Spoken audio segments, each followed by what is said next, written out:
Okay,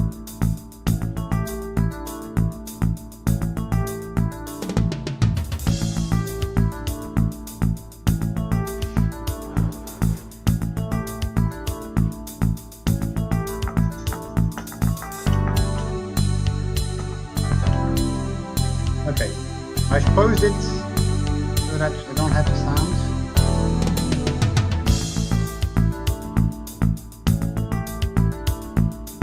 Yeah.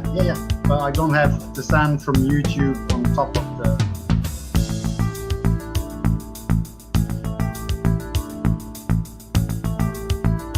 Oh, but I should turn my headset as well. Otherwise, it gets.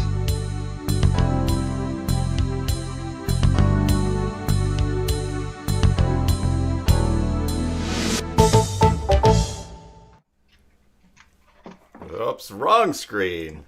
There we go. Hey there, Joomla fans. Tim Davis here. I'm a Joomla fan too, and thanks for tuning in to today's Watch Me Work live stream number 56 here on the Basic Joomla Tutorials YouTube channel. Welcome to the channel. Today we are going to be looking at part 2 of custom fields, a look with Marc Dechèvre. Last week he was here on the channel and gave us an inspiring look at a whole bunch of things, crazy things that you could do with custom fields. And today he is going to build a site live here on the live stream. 20 easy concrete steps. He's going to use a website, build a website fresh for us. So this is going to be a great resource, not only to watch live, but to refer to back over and over again on how to do custom fields. So we will get to Marc. You can see Marc. He's, where is it? Look at that. There he is right in that little box. Whatever. I'll make him big in a little while. But just a couple of quick notes before we proceed. Yeah, let's see here. Oh, there's going to be plenty of time for questions today, so you can put them in chat or even hang on to them till after. We'll let Marc sort of get through his presentation before we tackle those. Also, what else did I have here? Oh, if you've not subscribed to the channel, please do so. That would be great. Ring the bell to get notifications of new live streams. Every Wednesday, try to do something here. Either it's me getting lost working on something or someone intelligent like Marc coming and showing things. And then there's another live stream on Mondays. So that would be great to have you part of our little community here that we meet a couple times every week. And we also just chat afterwards. So that would be good. Also, head on over to basicjoomla.com/giveaways. Sign up for my newsletter and you'll be automatically entered into the monthly giveaway for some great Joomla prizes. And in fact, let me just, let's see. I think if I switch, it's just going to show Marc. Anyways, basicjoomla.com/giveaways. There's a giveaways link. It's a Joomla site.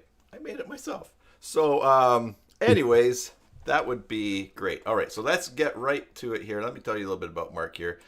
Got it written down so I don't get it wrong. By the way, did you know that Marc lives in Belgium? All right. Yes. I thought it was France. Well, no, it's not France. That's silliness. Okay, Marc is a fan of Joomla community. He's a co-organizer of the Joomla group Wallonie. That's French-speaking Belgium. Founder of the Joomla user group Ouagadougou. Did I say that right? Almost, yeah. Almost. Okay, that's in Burkina Faso. Listen, go over to Joomcast. Anchor.fm/Joomcast, and I think it's episode 8 where we interviewed Chayton and I interviewed Marc on the Joomcast podcast. Really great interview, and you'll find out lots about Marc. This guy loves Joomla. He loves the community. So now, Marc, I just have to figure out how to get there. You go. Let's see here, and I make you pin your video. Marc, thanks for coming back this week. I'm super excited about So am I. about this. My mind has been whirling this past week about custom fields, thinking about different things that I can do. And also on Twitter, Carlos Camera challenged me to go on a live stream and build a Joomla, a corporate Joomla site using only one module position. And so because I don't care about embarrassing myself on the live stream, I said yes. But anyways, I've been coming up with a plan, and I'm going to have to practice a little bit. But I think custom fields is going to be a huge part of how I do that. But anyways, so thanks, and take it away. Yeah, do you hear me? I can hear you. Oh, and you know what? Okay. My UPS just beeped. Everybody, if I lose power here at the house, hang on. I just have to reboot and I'll come back. But I think it should be fine. Okay. So I will maybe start to share my screen. Screen number 2, share. Okay, do you see my screen now? I can see it, yes. Okay, good. So this is part 2 of the second session about custom fields. Since last week, as you said, we had another session showing different examples of what can be achieved with custom fields. So the idea was to get inspiration. And now that everybody has seen, oh, wow, I should use it. But how does it work? Now that everybody is ripe, we can go into the details. So that's the new presentation of today, the custom fields, a step-by-step tutorial. So if you go to, I've put the link somewhere in the chat, the YouTube chat channel. So if you go to slides.my website, so slides.woluweb.be, then you will get all the presentation I've ever made about Joomla, or at least the major of them. And the first one, step-by-step tutorial, you can have the HTML5 view if you want, like, really to read it through, or you can simply, like I will do today, click on the slides so that you have a slide-by-slide presentation. So I've also put here. Valerie has pasted the link in the chat there for people to click on. Okay, thanks. So I've also put here on the first page, on the first slide, the link to the video, the YouTube video, so that people can even watch later on. Oh, and that's also the great. link, Awesome. basic tutorial. So everything is at the same place, slides.woluweb.be. I will start with a double tribute to Sander Potjer. I don't know whether you know him, Tim. No, I don't. He's very famous, not only in the Netherlands, he's Dutch from the Netherlands, but also worldwide in the Joomla community. And actually, it's a bit like the chairman of the Dutch Association of Joomla Users, right? Okay. So co-organizer of the Joomla Day in Netherlands, which is the oldest Joomla Day, I think, in the world.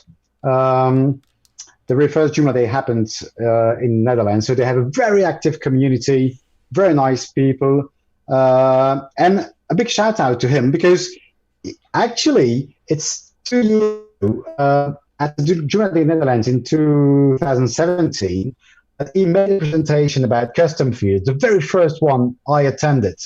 So he gave me really the passion of custom fields thanks to his presentation. Joomla 3.7 was not even out, released. It was just like a month before or so. So I was really impatient to see it coming out after his presentation. And also, today is a special day because it's Sander's birthday. Oh, right. So not supposed to tell that, but I think he's 34. And if you go to at Sander Potjer.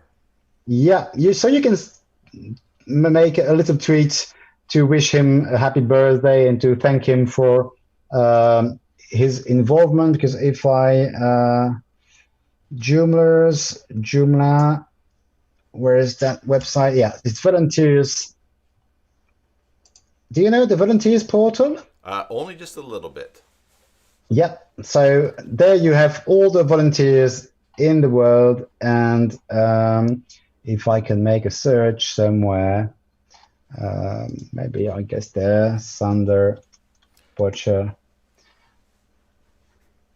Okay, too many documents because he's in too many sessions, but volunteers, Joomla, Sander Potjer. Yep, I should have prepared the link.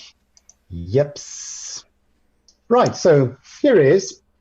Member of compliance team leader of volunteers portal team. And okay, he's been very active in the community in Netherlands and worldwide. So a big thank you to him, because this presentation is actually based on some article he published on a paper in a paper magazine called the Web Designer magazine. It was in Dutch. And so like 2 years ago, I was so fond of that article, which is very clear, like a step-by-step approach, that I asked him the permission at that time to translate it to French, since I speak Dutch. Well, my mother language is French, but I also speak Dutch and English. So 2 years back, I translated it into French.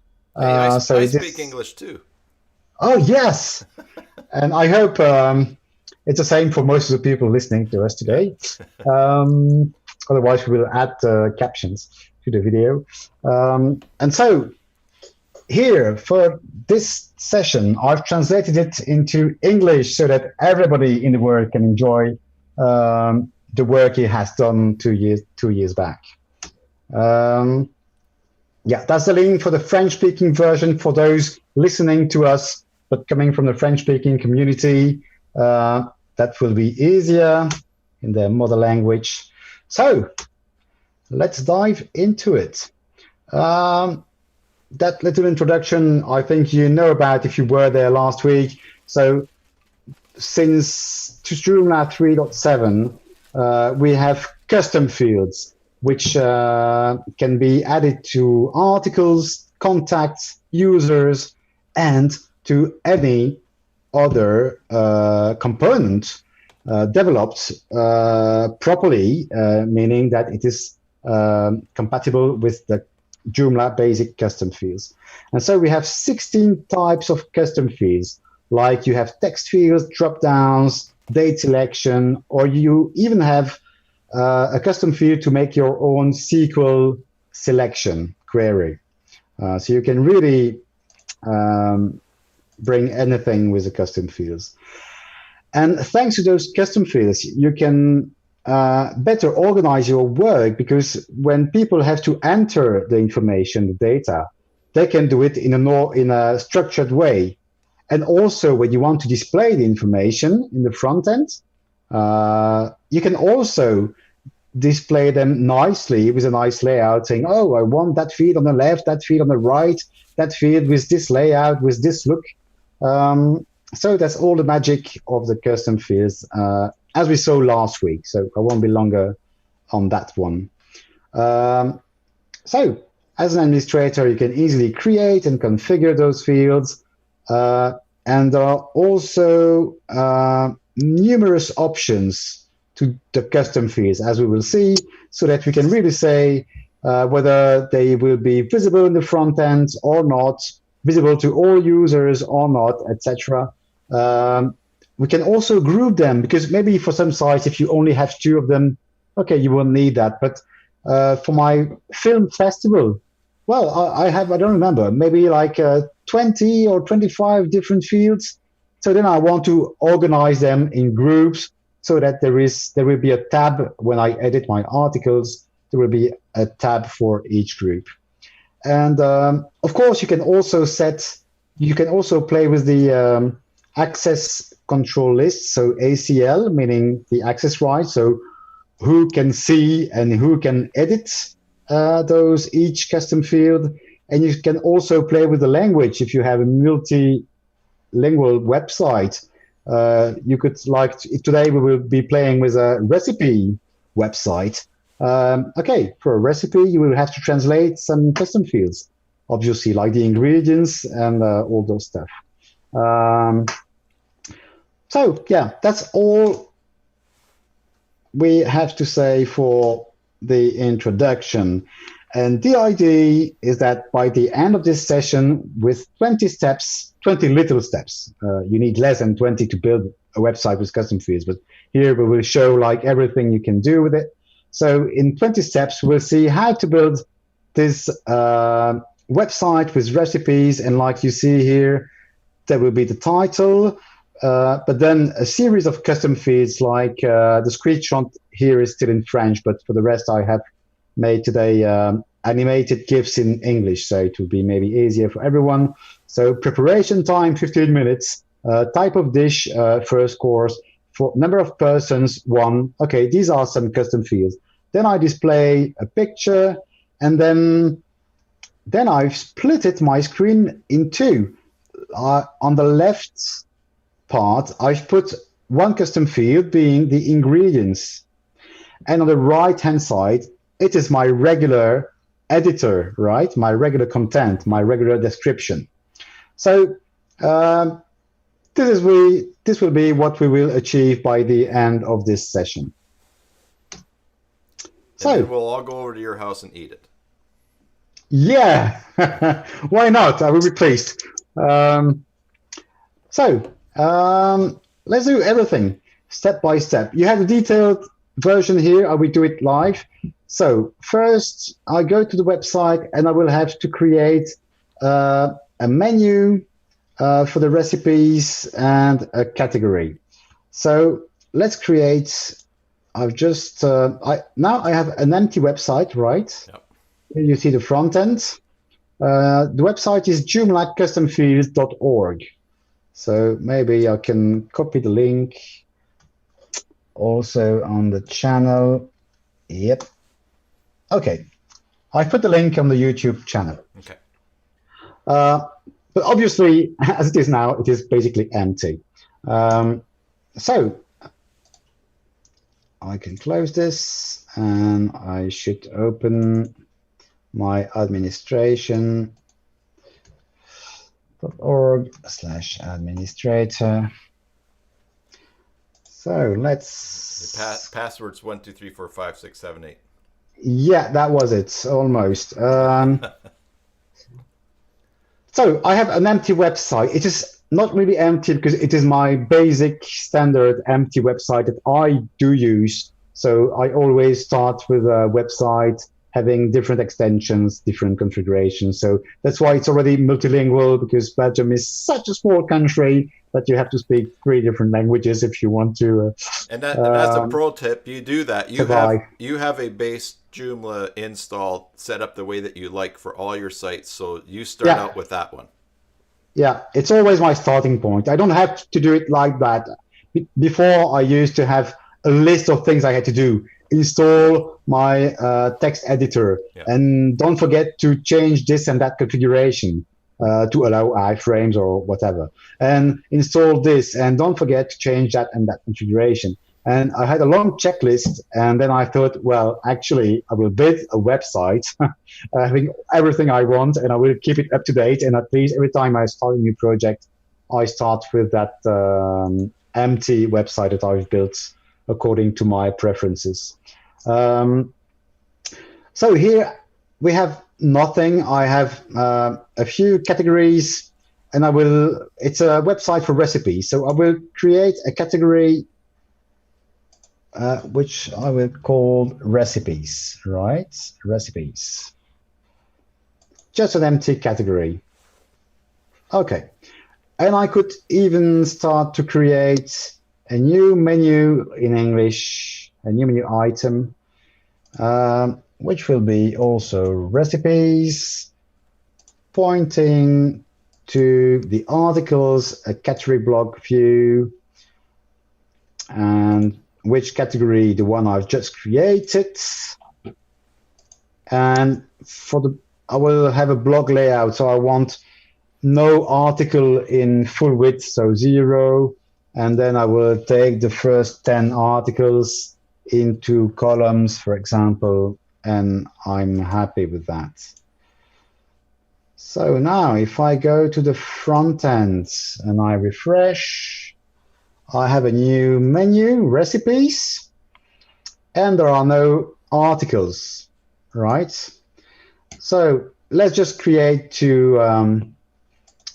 quickly 2 articles, like we will create pasta, and I will select my category recipes.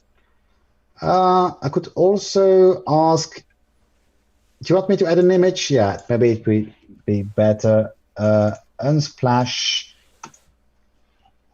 to be nicer. So I go to Unsplash. There you have Creative Commons Zero license for all those images, meaning that you can do anything with them: edit, publish, print, commercial, non-commercial, whatever, without mentioning the source, the author.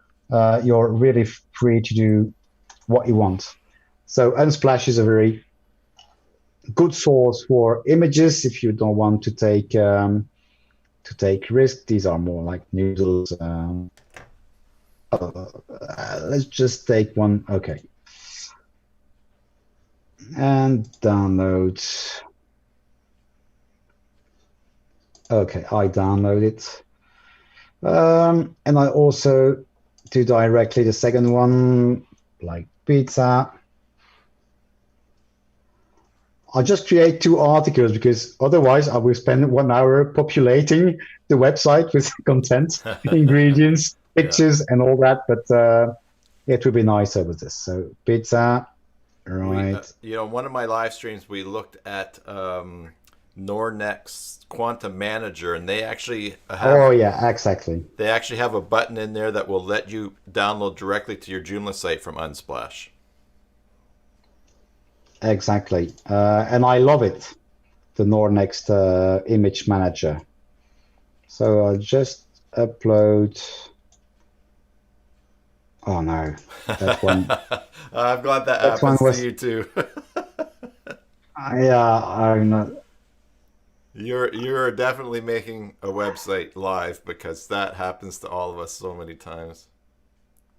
Yeah, I don't know which one it was, which was too big.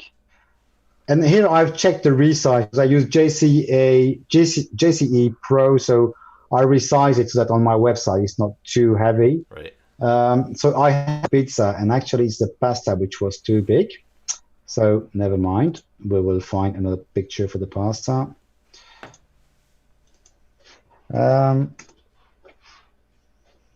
Okay, just this one. Oh, it's a vertical one. I don't like. I'll take this one. Download. If you take too long doing this, I'm going to be starving by the end, looking at all these food pictures. Okay. I still had some other pictures I had played with. Oh, good. Okay. I don't have to waste my time on this. So I was looking for pasta picture, so I will just copy paste it instead of selecting it again. I just copy paste the link, so it's even easier. And now I have my pasta. I will create a new one, being pizza, and select an image. And that's not the pizza, that's the pizza. Okay, save and close. Oh, don't forget to copy. I just put a little, that's a little sentence just to show. Yeah, I can copy it so that we also have the image in. Right, so now if I go back to the website, I refresh, I only have one. What did I miss? Okay, I forgot to give the category to the pizza. So the good thing when you make a live demo is that you see that everybody faces the same thing, that you click on 10 buttons, but you always forget one. Yeah. Right, that's my basic website so far without custom fields, right? Right. And if I click on one article, I have it in full page. Right. So what's next? Here we have just created the basics, which is the usual thing. Okay, we have the screenshot, we have the video, so you can play with the replay. Now we will create field groups, because if you have many custom fields, you want to group them.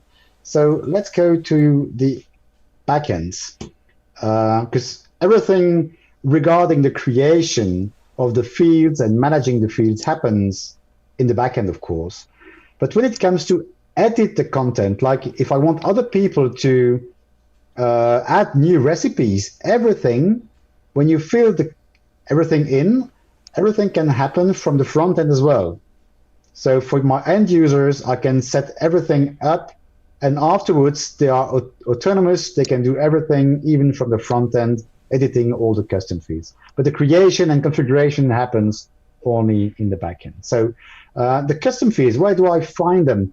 Well, most of the time I work with the content, with the articles. So it's in content and fields and field groups.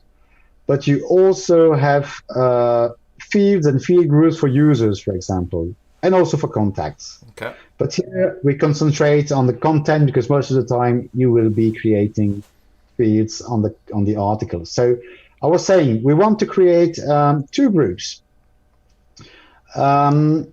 As it is now, I have no group of custom fields, of course, because I've done nothing yet.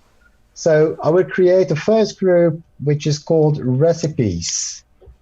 And I can even add a description, and I will do it. This is my description,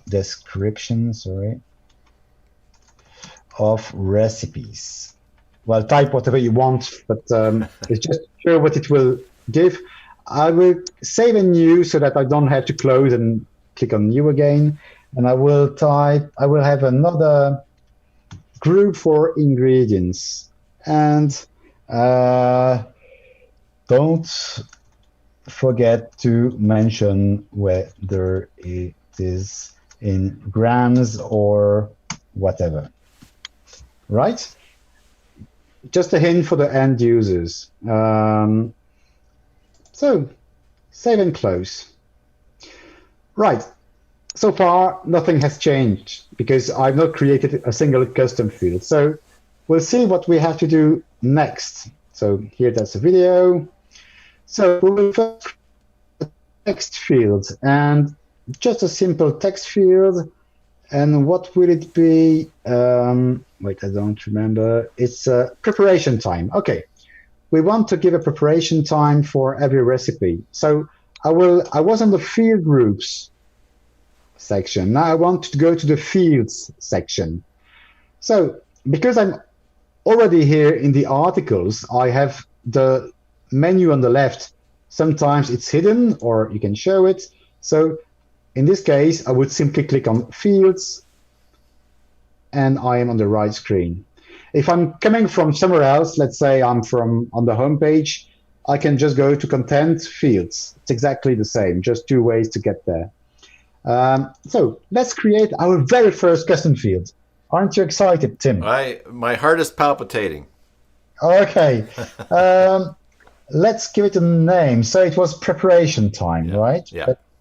Preparation time. And I'll put it as text, because then we are free to type anything we want.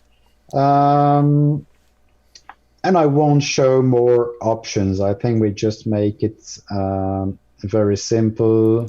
Yeah, just one thing I will do already is that I will associate it with assign it to the field group here. Okay.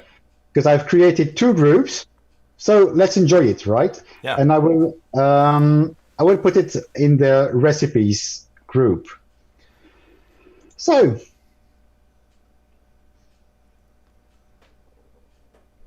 okay, that's it. See you next time. Yeah, the other 19 steps are obvious. They're almost obvious. So, let's see in practice what it gives. Now, if I go to my articles and I edit my pizza, what has changed? Do you see anything new? I see a recipes tab. Yes, you see a recipes tab. So that's new. And that's why I create field groups, because the tab will get the name of that field group. So it makes it easy. If you have many, well, even if you don't have many, it allows you to give a name. And if you have many, then you can split them in different tabs, which are more logical for the end user. So preparation time. Let's say for the pizza, 45 minutes. And ingredients is not showing up yet because you've not created any fields in there. Exactly. So that's the first thing. Now, if I go to the website and I refresh, I see here on my pizza, that's new, preparation time, 45 minutes. And I've done nothing for pasta. There was no text, but there is also no value for my custom food. So right. I see it already works, right? Yep. Good. So we've created, yeah, we can also say whether it's required or not, of course. Mm-hmm. I'm just checking whether I'm not forgetting some configuration for the There's example. Also in when you create the custom field, you can assign where it shows up, whether it's before the article. Exactly. We'll see that in a minute. Oh, okay, great. So, okay, now we're supposed to create the articles, but I've already done it. So, so we have already created our articles, seeing here the new recipe with the preparation time. So, good. We are already at step 5. What do you think of that? It's because it's a lot easier than it seems. Yeah. And that's exactly what you were mentioning. Actually, we can specify where we want to display the custom field. So we can choose from several options.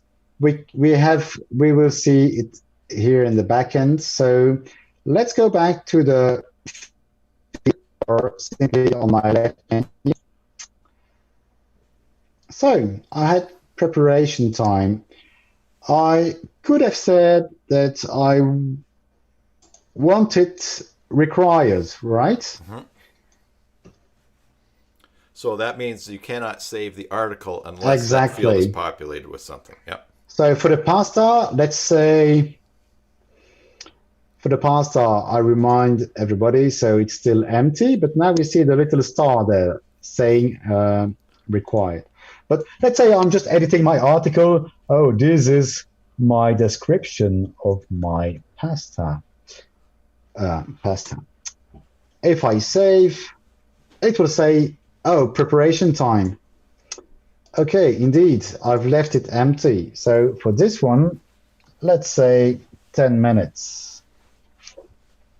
And now I can save and close, right? Yeah.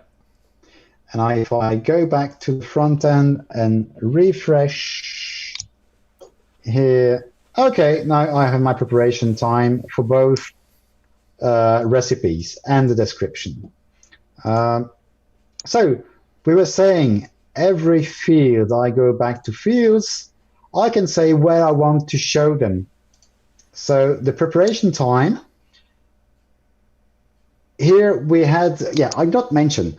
Actually, when I only typed the title of the custom field, the name of the custom field if you want.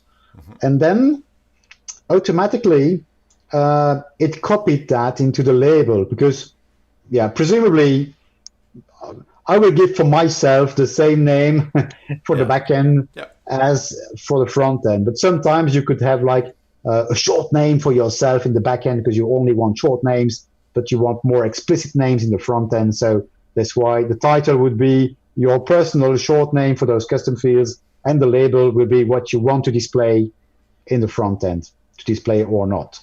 The name is actually the alias, what we use to call the alias. So the technical name, that's why automatically I did not do anything.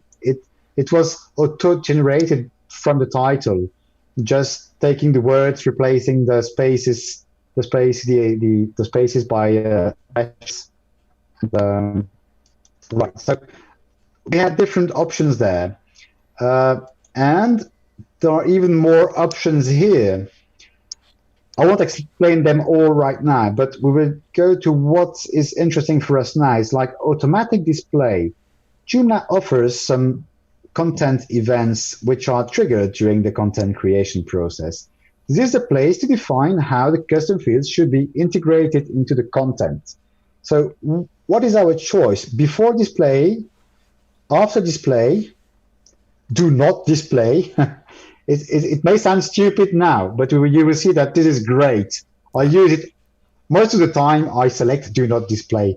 And also after title. So what's the difference? So now it was before display, right? I remind you here, before display is after the image, right? But before my description. So let's see what it gives after display. I save, go back to the front end, refresh. Okay, it means it goes really at the end of my article, after this description. Right, so now I can say, okay, do not display. And it is really amazing. Look, it is as if we had done nothing. But we'll see later on when it's useful. Typically when you make overrides or when you insert the custom fields manually inside the articles. So, or after title, what's the difference between, I'm always wondering, what's the difference between after title and before display? Well, and this is the way to find out anything. Just change one thing, refresh the page, go back and... Wait. There you go. Yeah, okay. It's coming here. So after title is between the title and the image, right? So, that didn't show in the blog view. No, it did not show in the blog view, obviously. But I never use it, so I discovered that together with you. Well, it depends on the template. If you edit the template, you can do anything or configure. Right. Maybe it's just an option I've not enabled in my menu item called recipes. It could be, but never mind. You get the idea. You can choose whether you want your custom fields before or after the content. This is probably a bit off topic. Could you put the field in the title? Not like this. If I make an override, yes. Okay. But all right. I don't want to distract you. Just popped into my head there. So. Yeah. So I'll just save, and I've put it as it was in the beginning, meaning before content, meaning before the description, but after the intro image, and obviously after the title. Right. So that's what we've just shown. Now, let's create some more custom fields, like just to show the diversity. Now, I go to the backend. I only have one field here, and what I want to create is type of dish. And it's only a text field. I want it a list. So if I type the first letter, list, okay, I see it immediately, right? So why did it refresh? Actually, every type of custom field can have its own parameters, right? So if I take, just take an example. If I take URL, then you will see that there are other options for an URL. You can say whether you want to allow HTTPS only or mail to only, whatever. So every custom field has its own options, of course. So that's why when you select one, it refreshes like this, because it goes and fetches the specific options for that very type of custom field. And that's why once you have created it and once you've saved, let's say I save it now, if you may already, because I've not set the options yet. Okay. Once saved, you cannot change the type anymore because it's already in the database. So it would be like playing with fire, like changing the type of the custom field while somebody has already filled in the values for a different type of custom fields. It could create issues. So that's why if you ever make a mistake, don't worry. If you've saved and then you say, oh no, it's not a list I wanted, it was a radio button. Never mind, just delete it and create a new one, right? It's all the same. It's just to let you know, once you've saved it, then you cannot change the type. Now, it's a list, but I have to say what it will be. So in my case, I want to let the printer choose between 3 types of dishes. First course, the text, because I have 2 things to mention. It is the text and the value. What's the difference? I will first fill it in, and then you will see better. Main and plus dessert. So any idea, Tim, why do I have to type everything twice, so to say, a text and a value? One is so that it's sort of like a label on the field, and the value is what's going to be in the actual article that replaces with what it is. Is that correct? Yeah. So the text will really be, it is what will be displayed in the front end, right? Right. When that people will see this. But technically in the database, or when you make overrides and you want to play with the values, then a bit like the alias, the value is what is technically in the database. Mm-hmm. So here I type a friendly name, and here, okay, I could also type a long name, but for the database, I prefer to keep it short. Or you could just have FC, as long as whatever makes sense to you, right? Exactly. But if people have already filled 2,000 recipes, and I edit this, and suddenly I say, oh, I will change it to FC, then you have a little issue, because it is already filled in for 2,000 recipes. Exactly, right inside the with article. the value being first and not being FC, for example. So just be cautious if you want to change, if you want to change values after content is already inserted, because you can always go back and retype first, and you would find again all your content. Yeah. So the value is the technical part in the database, so you're not supposed to change it afterwards unless you know a bit what you're doing. The text, you could change it anytime you could change it. Yeah. It will still work, it will just change the text being displayed in the front end. So it's helpful when you're doing this. You might even just sit down with a piece of paper and jot out sort of what type of field and what values and what you're going to need, just so that you don't have to, so that you do it right from the beginning. You'll save yourself a bit of effort after. Yeah, when I have to build a complex website like the Joomla Day website, where there were, I don't know, 50 conferences with 30 speakers and 5 rooms where it happens, and you have to, so plenty of custom fields. There, I take a sheet of paper and I think, okay, what will I need for the speakers? Date of birth, not that, but to display the country. The biography, okay, good idea. What type of field? Text? No, text will be too short. I should put editor so that I can put several more text and give some layout, etc.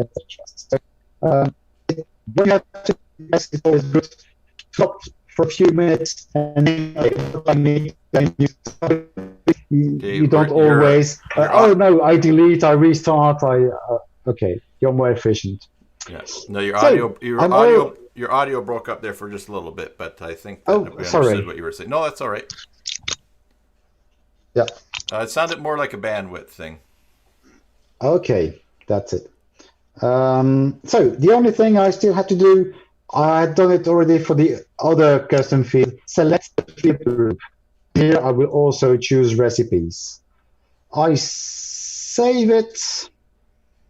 Yeah, now Valerie just made the point here. If you do change it afterwards, like she says, if you change it afterwards, you lose the content you input it in a given article. She discovered that yesterday. Yeah, so. Yeah, but actually, you don't really lose. It's just that it won't display anymore. Yeah. But it's still there, but it won't display. So, like in your example, if I had already put, if I had I had changed that to FC. Yeah.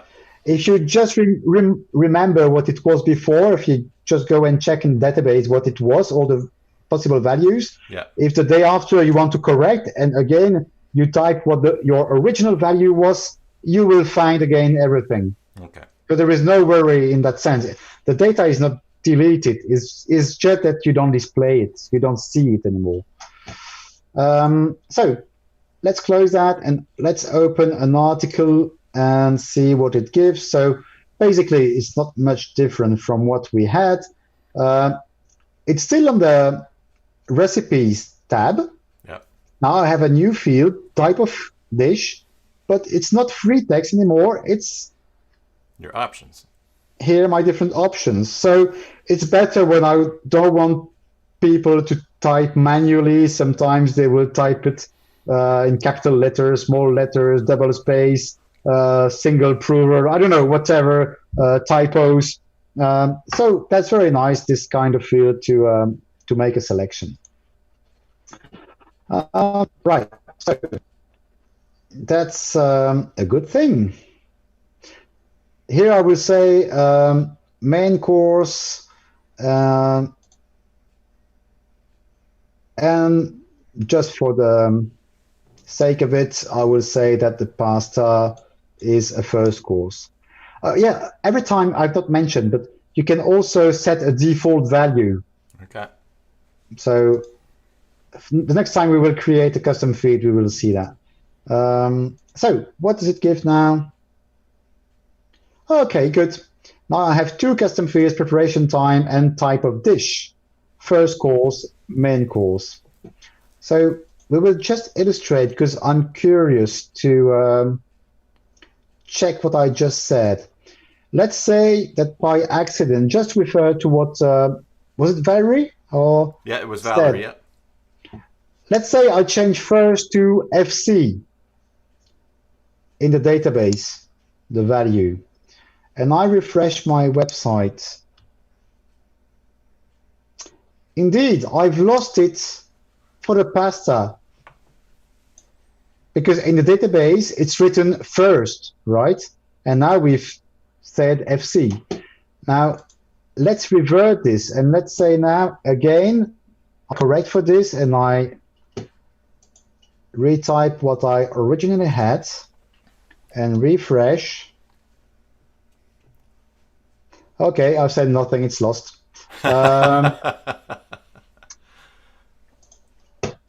I've already made it that I wouldn't lose it, but now, yeah. No, okay, then it's lost. Okay, so Chuck asked about what about using re-replacer. Ivor said, can't you just use search and replace in PHP myadmin?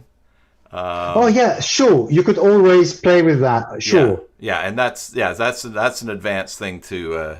Yeah, okay, to but get in that's there, a bit out of scope because otherwise we will start explaining everything about everything. But yes, indeed, we could play with what I like to use, just because you mention it, is sometimes I don't have the credentials for PHP myadmin because somebody asked me, oh, can you help us with our website? And there is something I want to do in database, but either I'm too lazy, either I don't have the credentials for the database for PHP myadmin. So what I do is that I go to install. Oh yeah, so it's my installation. So I don't wait because I disabled something that I never use. Install from web, right? Yeah. In my standard installations, I never. Yeah. Install. Are you going to go to re-replacer? Install from upload. Okay. I've completely uninstalled the install from web. No, that's okay. So I cannot show it. Otherwise, I have some tutorials on the database stuff as well. So we've looked at re-replacer and. But what I wanted to show is you also have DB replacer. When you want to go to the database directly, again, you have the free and the pro version. It's not the point of the session here to show that, but yeah, and actually, Chuck had said re-replacer, and I said re-replacer, but I missed it as DB replacer that will change things in there. So it's very handy when you want to change little things without going to PHPMyAdmin. What's even handier is just get it right from the beginning, and so you don't have to do that. Exactly. Right. So here we are. Valerie was saying she thinks if you were to add another list value, you'd lose content in that field. But maybe that was what she had typed earlier about. Yeah. So first course, and again. So I'm just correcting, going back to what we had. Okay. So that we have a first course. Good. It was just a little bonus. So we have created this. We have assigned it to the recipe field group so that it's visible under that tab. Good. That's done. We'll create a number field. If you want to say for how many people is this recipe. Okay, let's do it. So I'll go again to the fields, either this way or that way. And I will create an integer. So integer is a number, a full number integer, and number of persons. I could say it's required. For example, I could say the minimum value, right? Yeah. Like 1. The maximum value, like 10. Suppose I don't want to. It's just for family cooking website. Not like 200 for the army or whatever. And step, I can say, is it like 1 by 1 or 10 by 10 or 2 by 2 that it will increase. If you don't see what I mean, I'll just select 2. You will see what I mean immediately. Again, I will select the field group. Don't forget, otherwise, I've done it many times, like forgetting and then going back, editing. Recipes. Okay. I'm happy with that. And I could say a default value. Let's do it here, like 4. I said 4, but it was 1 with... maybe I did something stupid, but we will see now. We'll see, yeah. Never mind. The default value, I'm starting from 1, so 1 plus 2 will make 3 and 5, etc. So I edit the pizza, and I have a new custom field here. Number of persons. So you see, I've said from 1 to 10 with the step being 2. So it makes 1, 3, 5, 7, 9. Yeah. So actually... So it ignored your default of 4 because it's not one of the things. Yeah, because I was too quick and I did not think I was starting from 1 and not from 0. But okay, so here's for the number of person. Okay, it's nonsense to choose step 2 in this example of a recipe. You want to be able to choose 1, 2, 3, 4, 5, not 1, 3, 5, 7. But it was just to show that possibility. What I sometimes make, like I've already had, I will open a new window because then I can stay there. Right. Let's just edit my field and number of persons. Okay, I will correct for that because I deleted. Sometimes I want to make people choose. It was for my film festival. People had to choose the year of the film. Then I can say from 1900 until 2019, right? Right. And they have to be able to select every year. So step 1 in that case. Okay. Which if is I nice. save, This saves you typing in every year manually. Exactly. Yeah, I could make a list, but it's more efficient to do it as integer in this case. So now I refresh my article just to see what it gives. Oh, great. I can select a year from 1900 to 2019. But actually, this is not funny because my end users, 80% of the films would be 2019 or 2018. Yeah. It's just that some films for the festival will be like old films of 1900s, 12, whatever. So actually, you can even play with the step and say, I want to go from 2019 up to 1900 and saying step -1. Okay. Just, well, it's not even a trick, but if I'm not mistaken, it should work.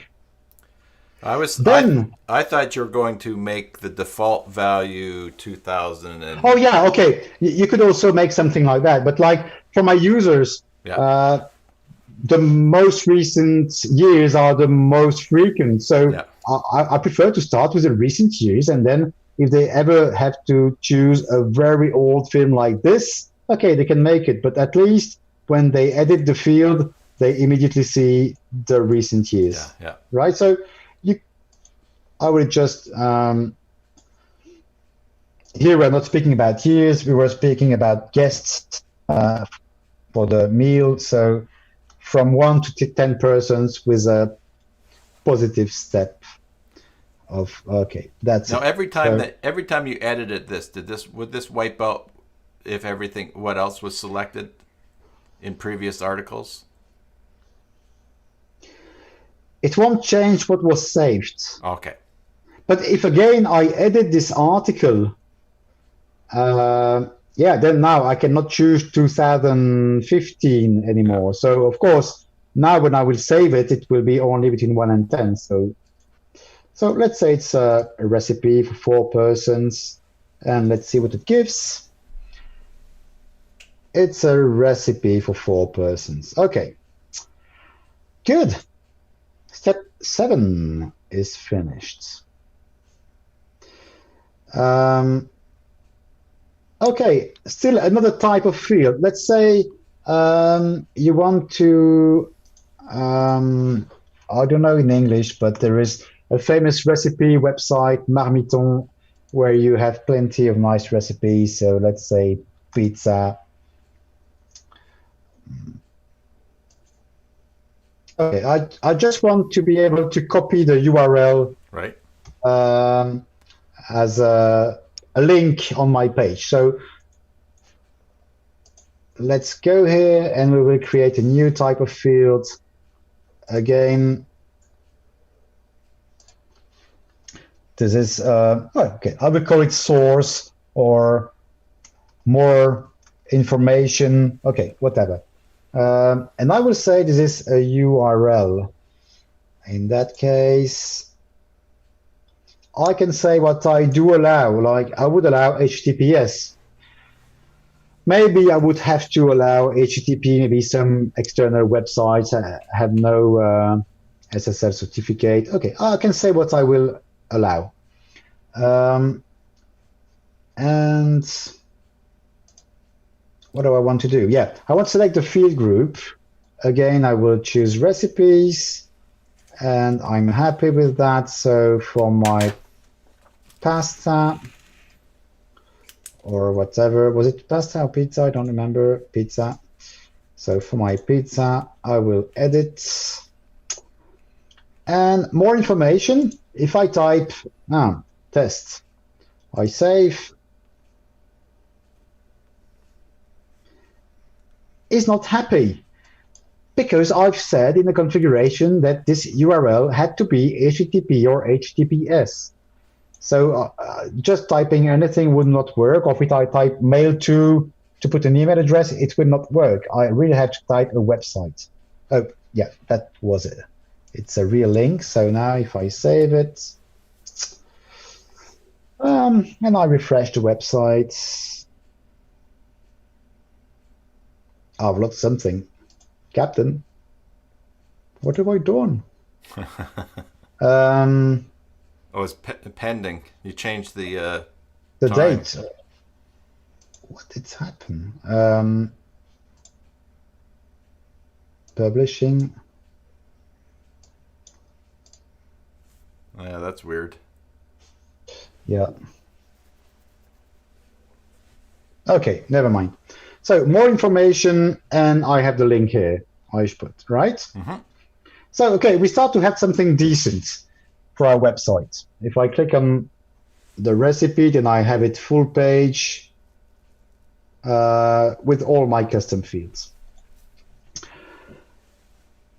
Oh yes, excellent. I was forgotten. Here we wanted to say that this would not come together with the other custom fields, but we wanted to put it at the end, and we wanted to give it a bit of styling.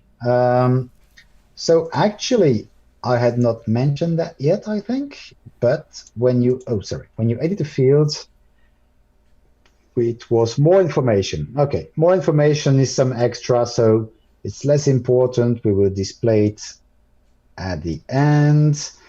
And there is a render class. What is a render class? Okay, what is a class? Well, I know a render is when you take a dead animal to the factory and they get rid of it. So a class has to do with CSS. Has to do with the web. The web has to do with your computer. Okay, so I can't explain everything, but a CSS class. So when you have a CSS file with everything to say, okay, everything having a class will have a certain look, a certain appearance on the website. So actually, if I say, well, a well is, it would give something like that. Wait, I just go back here because it's more compact. A well is, how would you call that? Just sort of like a a block, shaded box, yeah. Yeah. A well is a shaded box. And you'll say, Mark, where does that come from? Well, and you type well there and it has a new look, right? So it all comes from the CSS, so the styling from the template. The template here, I've made no effort. It's the basic template coming along with Joomla. It is called Protostar. So it's an old one. I never use it for a real project, but it's like the basic template coming along. And it uses what is called Bootstrap. Now you will tell me, oh, okay, but what is Bootstrap? So Bootstrap, and it uses an old version of Bootstrap because it's an old template. So it uses Bootstrap 2. Base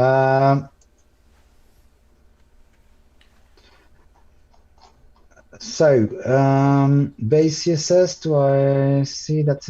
Okay, so since my template here, Protostar, is based on Bootstrap 2, I can use all the styling, all the classes which are foreseen in Bootstrap 2. And probably on that page, I will search for well. I don't find well. Okay, I should. Okay, I never use Bootstrap 2. It's too old. But so there are different styling which are readily functional, available for you to use. And well is just. But you could define your own. You could say theme box in CSS and define theme box with background color red, color for the text white, shadow 5 pixel, etc., etc. And so based on whatever template we are using for our own projects, we know what classes are available. Yeah, exactly. So here I could say well small, for example, and then it would change a little bit. It would be a bit smaller, I think. Yeah, it's a bit smaller. You see, there is less padding. Okay, now, you just use the available classes in your CSS, or you create them. So the CSS coming with your template or the rules you write yourself. Now, a little while ago in chat, first of all, Brian and Valerie, I do see your question about filters, and we'll get to that. But Chuck asked, do you style only by class, or is inline acceptable? And it got answered in chat. Vinny mentioned if you create an override, you can do inline. Yeah, most of the time, I really use CSS as it should be, like in an external file, gathering all the CSS. But you can make exceptions. Sometimes you really play with inline CSS, but it's not ideal. Or maybe it's just one rule of CSS only occurring on one page of your whole website. Then it makes sense. But like if you want to have everything at the same place, it's easier to have like your typically if you use Asteroid framework from Joomla, you can create your own custom .css file, and it's better to gather everything there. Even in the backend of the Joomla framework, you can type it. If you only have like 20 lines of CSS, you can do it in the backend of Joomla Asteroid framework. Or if you have, like I sometimes have, 300 lines, then I prefer to have it in a real file. Yeah, and inline too is a bit makes it a little bit. If you forget where you did it, you got to find it. And also, if you ever hand the site over to someone else or someone else is doing it, then you start pulling your hair out. It's like, why I can't find where this is. So, yeah. All right. So you're back to the class, and you moved it underneath at the end. Exactly. So more information. I was just checking because I think it was muted, the class I was looking for, but I never used Now it's Bootstrap 4. Yeah. So obviously I never use Bootstrap 3 or 2 anymore. So I don't remember by heart all the classes of Bootstrap 2. So now I've put, instead of well and well-small, I've put muted. And because it's muted, the text here is a little bit gray. You see, it's not black anymore like the rest. So, okay, you can play with the styling as you wish. Yeah, and back there, so you have a class. What's the difference between the render class and the label class? If you want to just cover that. Okay. Well, you got field class. I was looking under render options there. So. Yeah, you're right. I'll just try to show. Okay, in Bootstrap 2, you can say, for example, a look is button primary is a class. So for the label, if I say, well, it's not supposed to be a button, but it's just to show an example, right? So form options. Oh no, sorry, here, because here we have the form options, and here we have the label. Sorry, the form options is when you edit, and the render options is in the front end. How it will display. So let's say I put it like that, a label class. Then if I refresh my front end, then my label has the look of a button now, right? Yep. But a button is not correct because it's not supposed to react when I hover, right? So it was just to show it. It's not as we want it to be. So you have some style design, just basically how it shows in the front, but also if you want to snazz up the tab in the back, you could put that in the label class there. Yeah. Okay. And same for when people do edits, like the label class, I could say I want also a label class. Okay, I will also put I will put button danger just to show the difference. Danger is red. So now if I save and I edit my article, should have kept. I'll open a new window. It's easier to play with when we make tests and edit and show what it gives. So now recipes. See? Yep. Again, it's not supposed to be a button because a button reacts when I hover. It's not a button, but it was just to quickly show. You can just give a class to this and. So. Okay, we make some little extras. So you can use any CSS you want for the rendering. Step 9, we'll create an editor field this time. I'll just go through quickly to see what I'm supposed to do. Okay, it will be in the ingredients, and I will put this class to put it into a shadowed box. Right, so let's do it. Another field. Here we go. And this time I type editor. I select editor, and I will say ingredients. So obviously now it's not in the field group recipes anymore, but it's in the field group ingredients that I want to put it. Right. Let's just select my class for the rendering. Okay, well small. Good. So you will see that I've intentionally forgotten. Sometimes it's not intentional when I forget, but this time it's intentional. I will show a little surprise we will have now. Let's say I edit my article again, I refresh, and now I have a new tab, ingredients. For the first time I already had that field group, but I had not created any custom field assigned to that field group. So now that I have one, indeed, I see ingredients with my text editor. So I could type a list of ingredients. Let's say I type, I'll make bullet points, right? It's pizza, so I will take tomato, cheese, whatever, okay, etc. Right? Right. Now, if I save, I will have a bad surprise because my text is still there, right? Yeah. But I've lost my formatting. Why on earth? Let's go back to how I created my custom field. Every time, I've not spoken of it yet, but for every single custom field we create, at least for most of them, you can have filters. So you can use filters either coming from the custom field itself.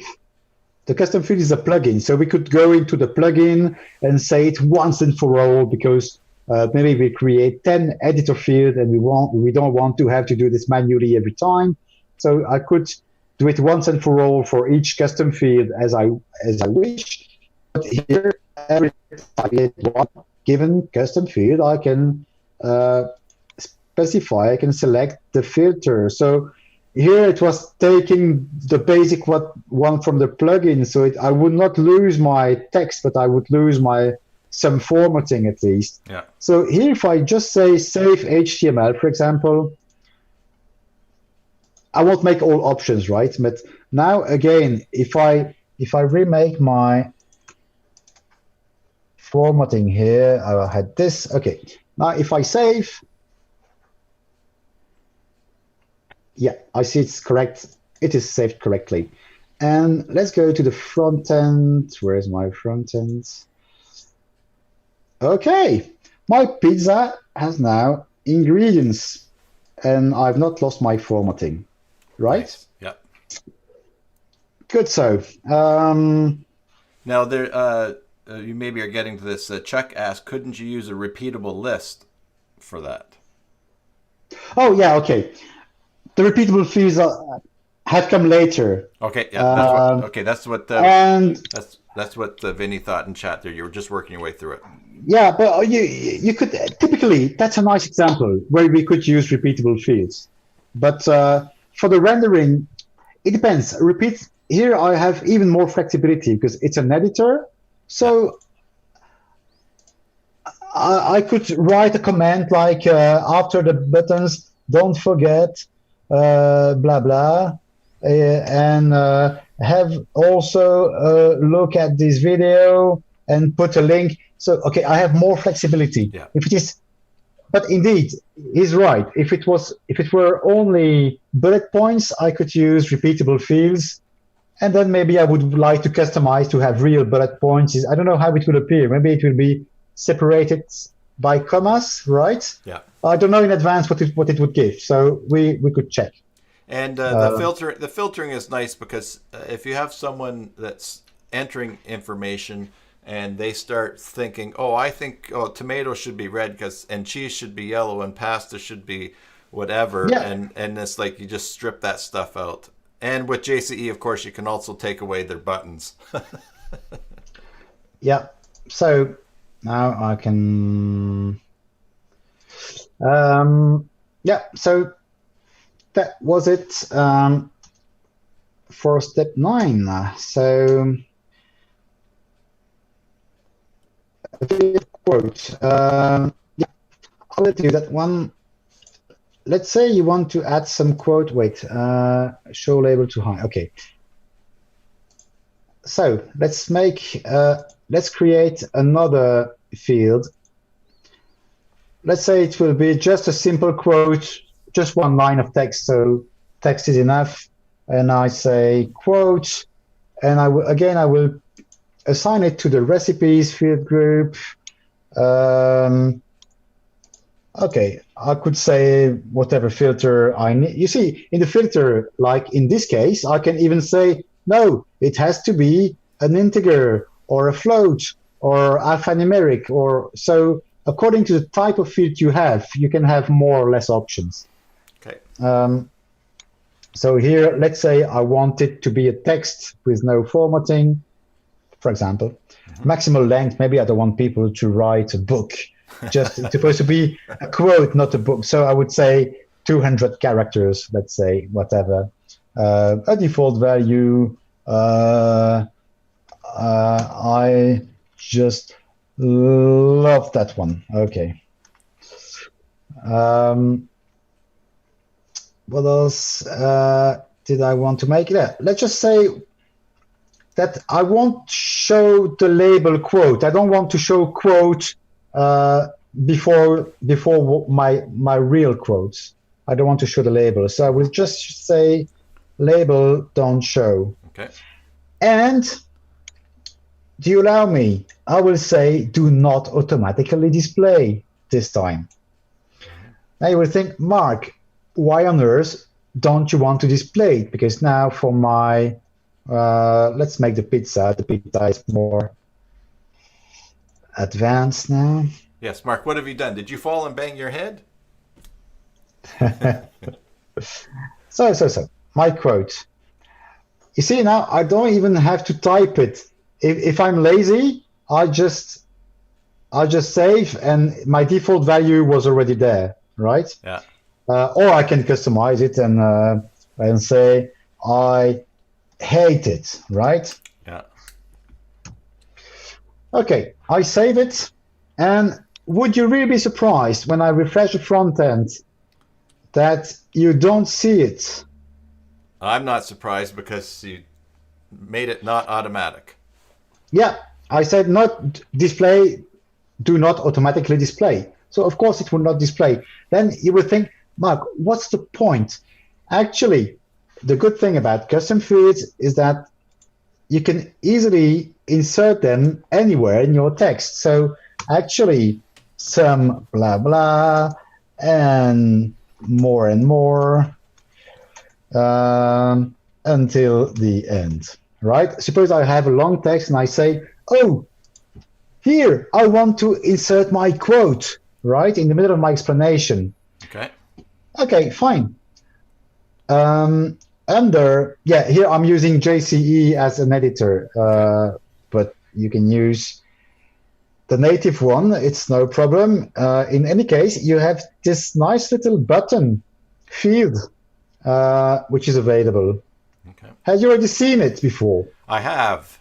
Oh, that's good. I saw it. I saw it last week. Good.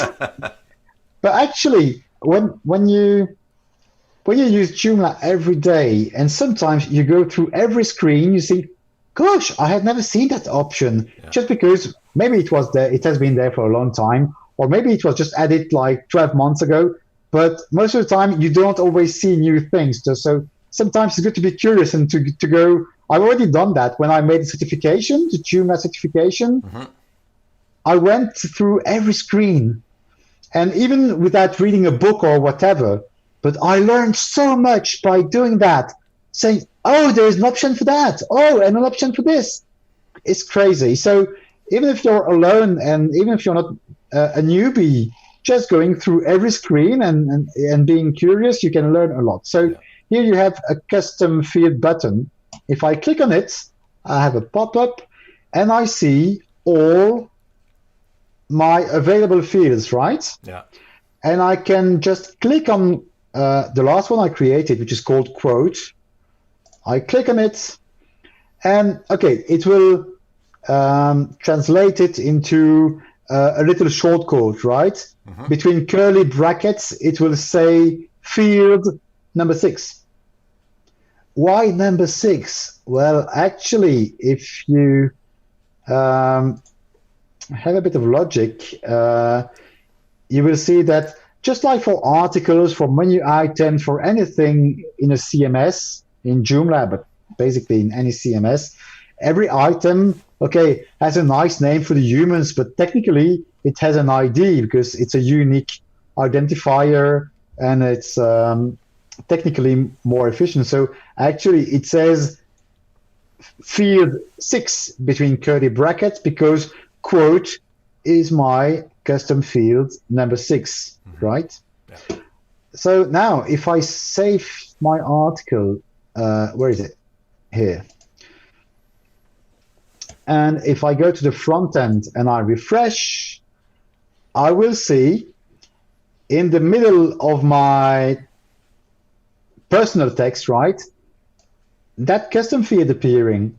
So you can, once you create custom fields, the easiest way, even if you've never heard about overrides and doing crazy stuff like that, you can already exploit it, use it in your articles, just with this little short tag, curly bracket field and the number.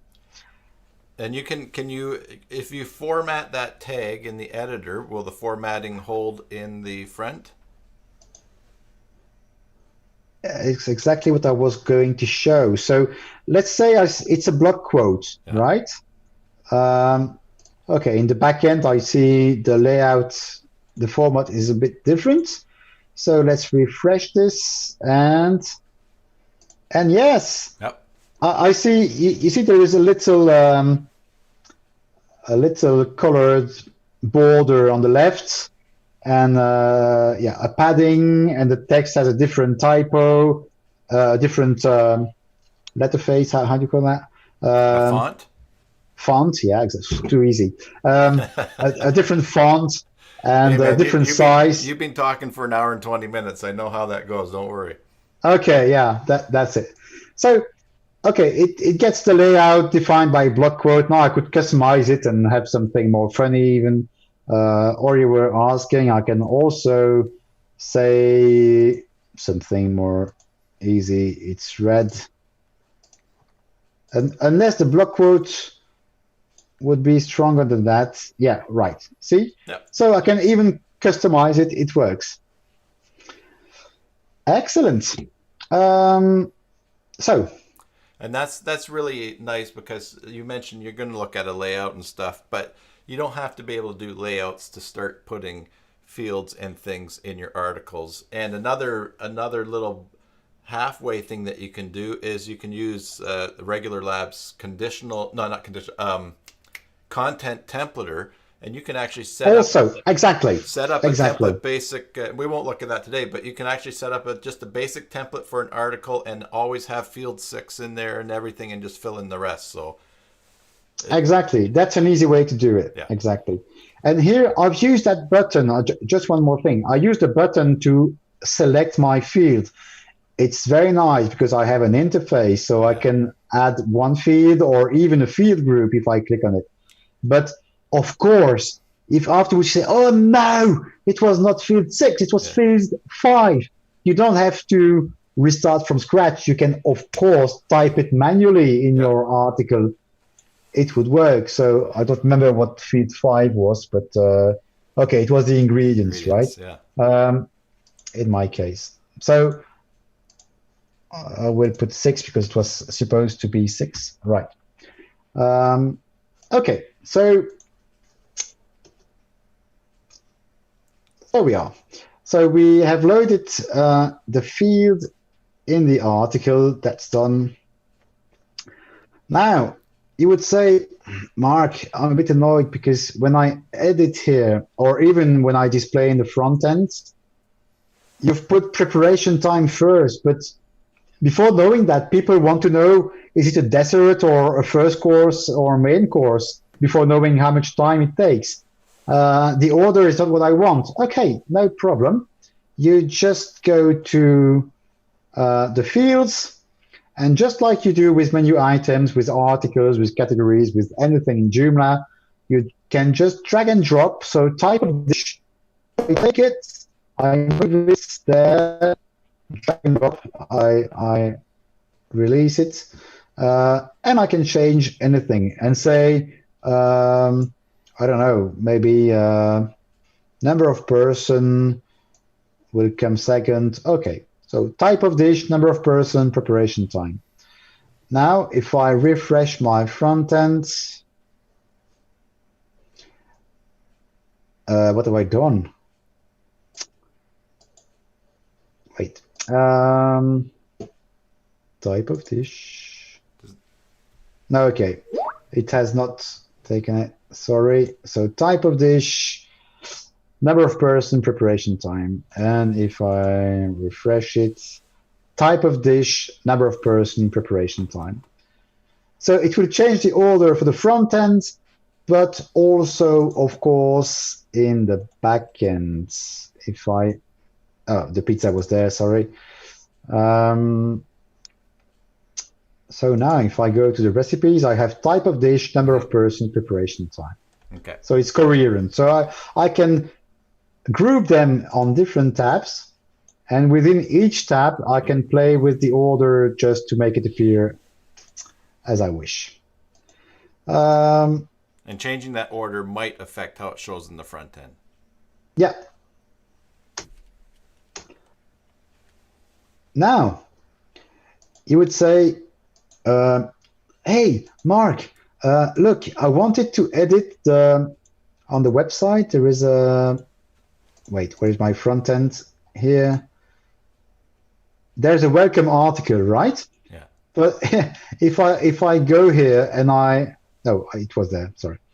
And I edit my welcome article. Yeah. It's a bit stupid because, yeah.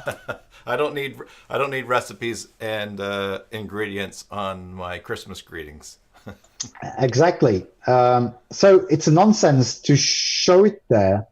And even more, sometimes, like for the Joomla Day website, you have one category for speakers, one category for the sessions, the title of the sessions, and one category for different rooms.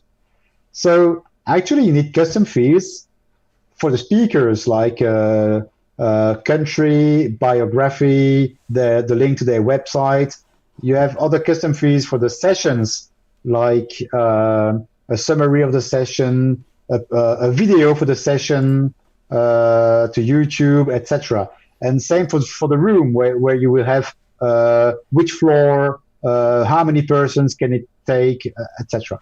So actually, we've created custom fields, but we don't want to see them everywhere in all articles. So what we can do, what we should have done since the start, is that when we have fields, I can edit them one by one and say, I don't want to apply them to all the articles, to all the categories of articles, but in my case, only to the recipes, right? Yeah. And so now, can you do it by batch? I see the batch button up at the top. not the category. Oh, okay. You can do. Okay, I won't do it for all. I'm just showing. And here now in the summary, I see it's for category recipes. So in this view, I immediately see which are already okay and which I still have to do. But there is a batch option. Like the batch is, I don't think you can choose a category. No, you can change the language because, of course, you could say that. Okay. You can change the access level and in groups. The group, but not the category. Okay. Maybe it's a pull request to add to. But okay, fair enough. Normally, I assign the category when I create them, so it's not that. I mean, it could be that on some websites you create 10 articles a day, right? Then you need batch to do some stuff. But the custom fields, you create them once, so maybe you have 10, maybe you have 20, but you won't have 20 a day. It's just a one shot. So. Well, and the other thing too is if you miss it and you have to do one at a time, you'll remember it the next time. That also, I think that's why I know so much about Joomla, because I've accumulated a lot of experience like that. I think we all have. Right, so that was it. So step number 14, we can also say who can see any field. Let's say, oh yeah, but on my website, I don't want to show the ingredients because the ingredients are only for the members.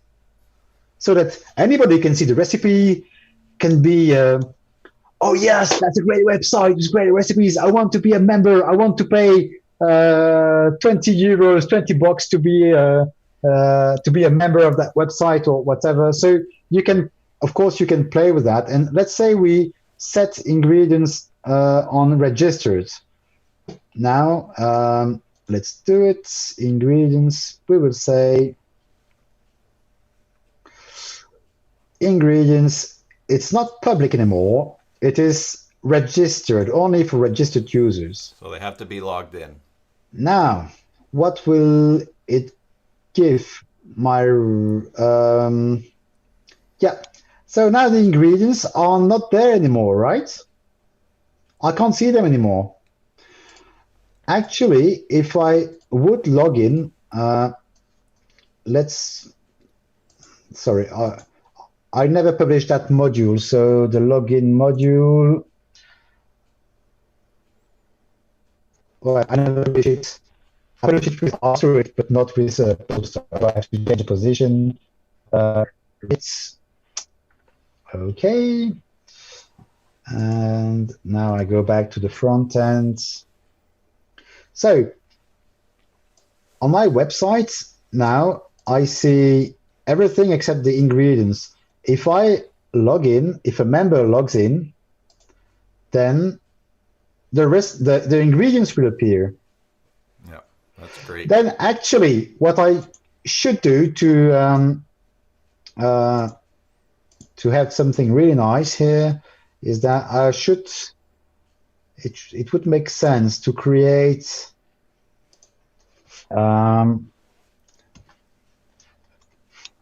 So you're going to create be a member. Well, okay. You're going to create a field that only appears to the public. Yeah. So I would say it's also ingredients. It's also for the category recipes, but it will be for the guests, the people who are not logged in. And there it's just pure text. And okay, I'm happy with this, I think. So now I can edit my pizza. And I have a new field, and I will say, be a member, like, want to know the ingredients. Create an account and see it for free. Okay, let's suppose it's free and see it for free. Right? Now you're doing that for pizza. You could also make that the default value for the field for all, sure. Right? Yeah, absolutely. Yeah. I was just making it a bit too quickly. So now, if I'm logged in, I see the ingredients, and if I'm logged out, where was it? Right, Oh, I see. yeah, it's up Okay, there. Yeah, be a member. Okay, I should change the order, of course, yeah. right? Vinny That's the commented idea. too that he would make that field read only, so people can't change it. Yeah, yeah. Yeah, Okay, you can also play with that. We will see. So type of dish. Um, so obviously, be a member should have been together with ingredients. And to make it nice, I should have said also the render class well small, so that we would have something like this. yeah, Okay, and so either as we move into these steps, we're starting to see just some little things that add to the matrix of options that you can start to do just by turning things on and off and sliding things around. yeah. So now it's nice because you have a box saying, okay, be a member. I should have said show label no, but so that I would only have my little sentence. And as soon as the people log in, that little box. Actually, you have the impression it's the same box, but it's another one. Yeah. But with the ingredients now, right? So you can really do anything. Play with the language, play with the ACL, the access control list, or the access rights.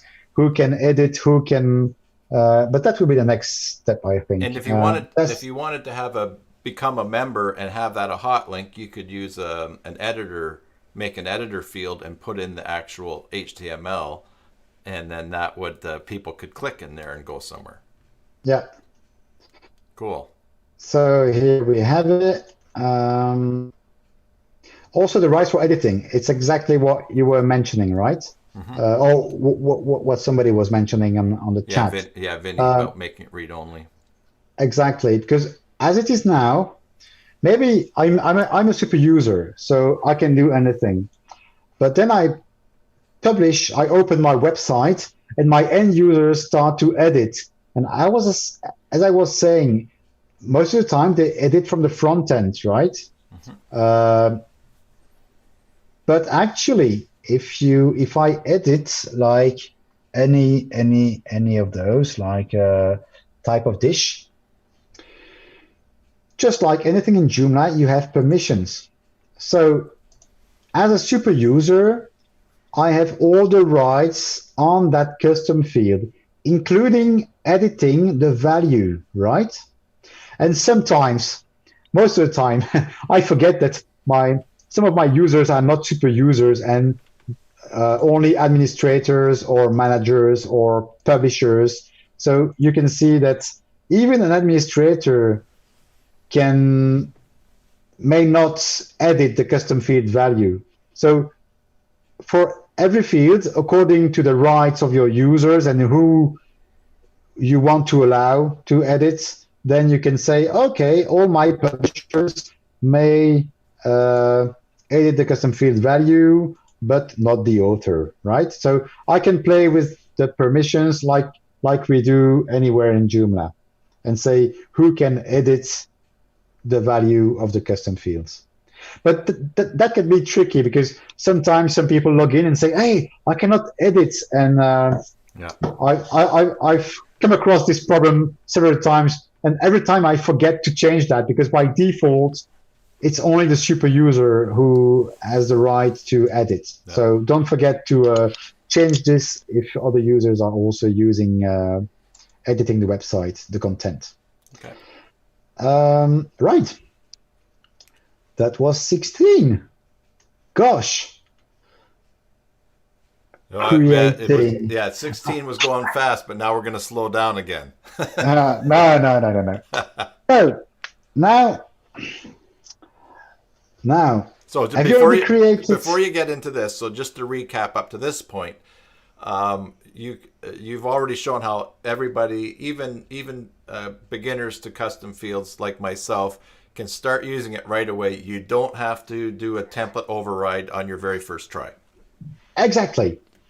And even the template overrides, I remember my very first ones, I was already happy just to switch 2 lines, right? Yeah. Not writing anything, but just switching the title and the content, or the image and the content. You see, just moving things. Yeah. And actually, the more you play with it, you realize it's very easy, right? Yeah, and it's just like custom fields. So it's just something to just think, okay, well, I'm gonna change one thing, and there we go. Yeah, and so of course you here we will make our first layout. 2 hours on override because there are so many things. It's so exciting and so many things to tell. But we'll make an easy one. Yep. So let's just say that we want to change the view when I display an article like this one, right? I want to reorganize it because I don't find it nice to have my ingredients like that.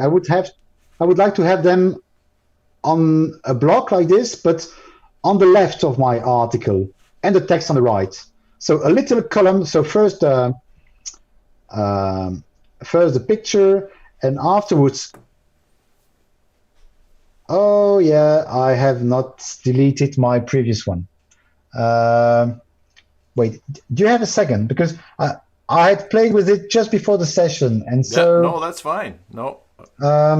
I'll have to delete it, otherwise you won't see it. Okay, so while you're doing that, I'm just one little discussion that's taking place here is Valerie has switched a lot of her fields over to repeatable fields, and then there was a question about what does it mean that repeatable fields is going to not be in Joomla 4 because they'll have subforms. So they're talking about how subform, a new field called subform, will be replacement for repeatable.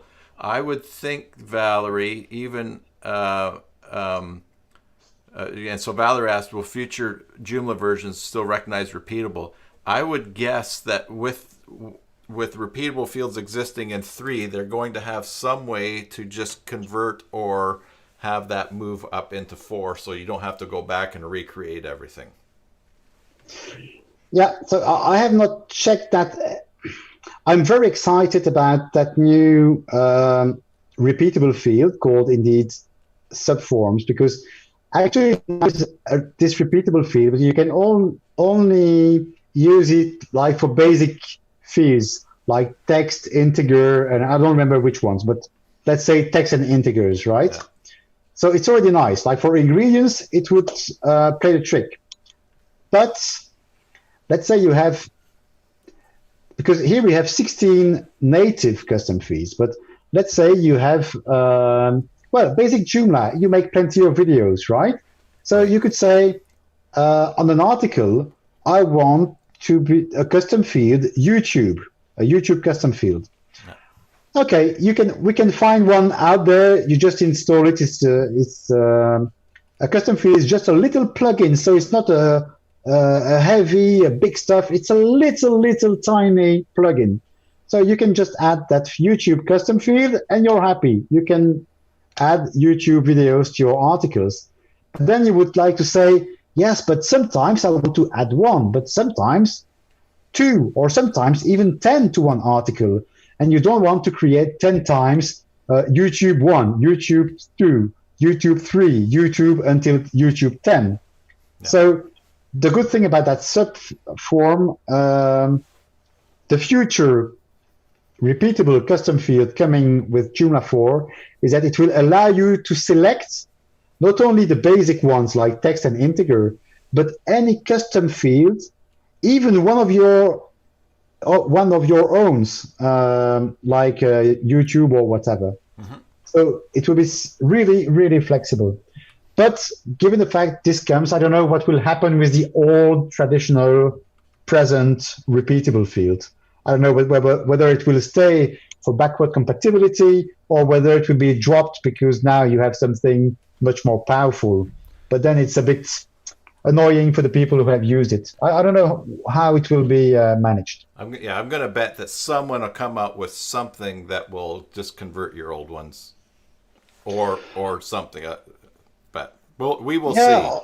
Or just would be maybe it would not be in the core anymore, but you can just download and install it, and it would still work. It's just a few lines of code. So or convert it over, something like that. Yeah, we'll see.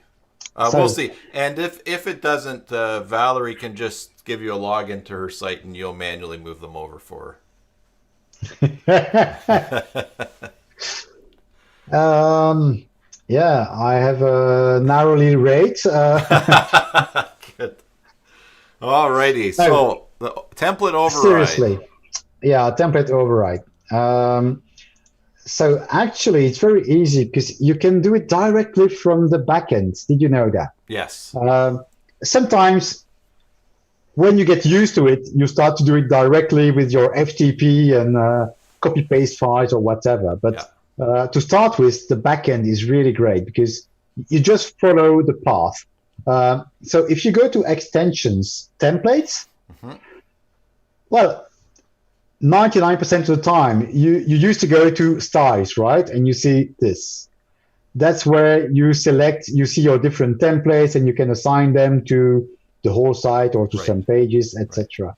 But probably if you've never clicked on it, you've never seen that there was also a second menu item on the left called templates. So I can click there, or I could have gone through extensions, templates, and templates, right? Is the same.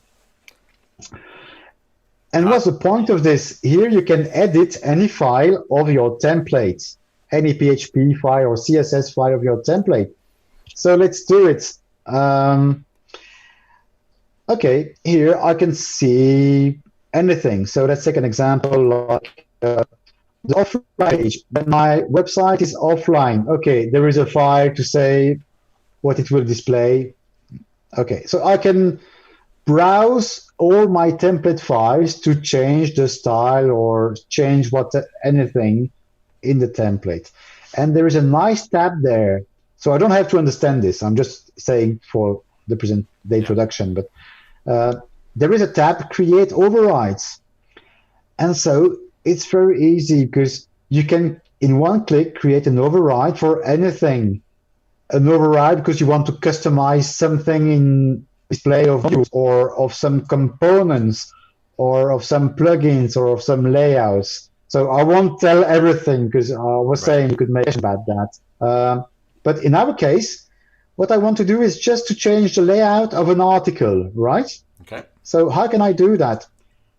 Okay, the article, the component which generates my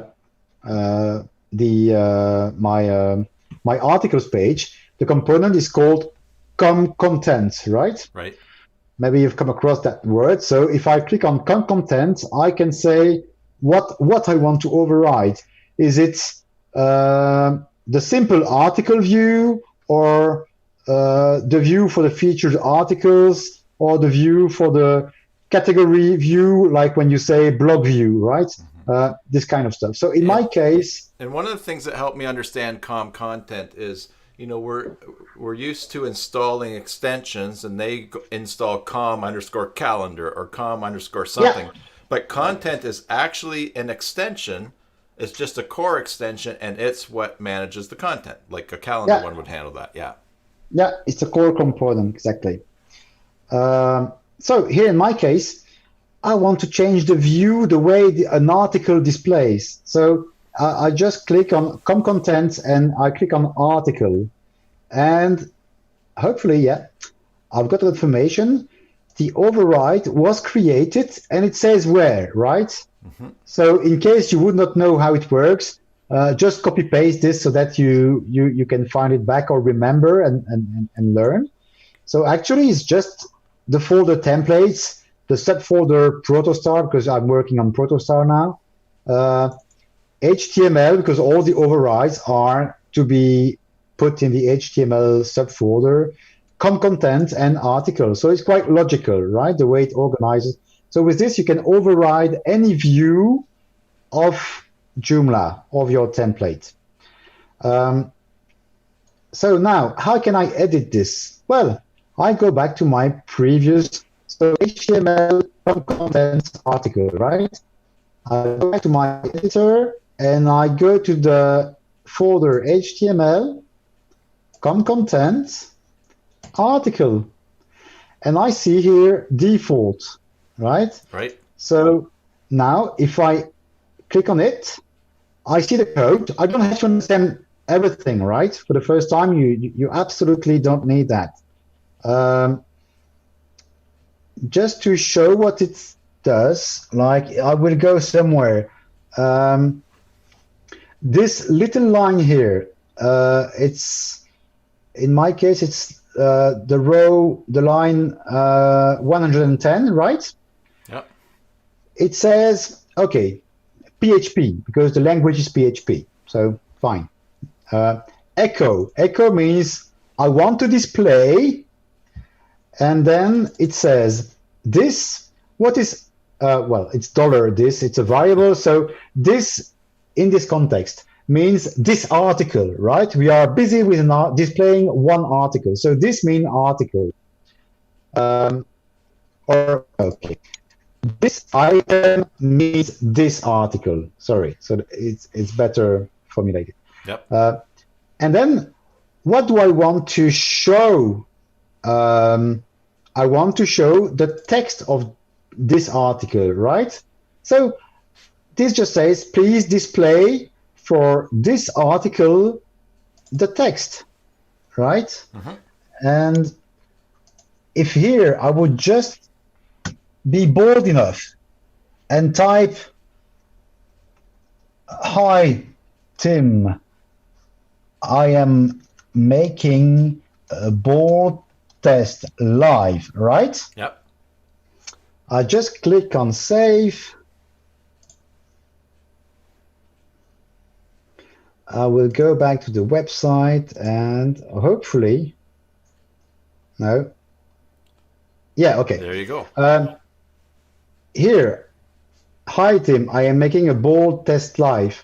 So why does it appear there? Because I've put this sentence on the line 110 something, yeah, just before the description, the text of my article, not before the text, not after the text. I've just put it at that. Yeah. So instead of text, if you would write, sorry, I put it not in capital letters.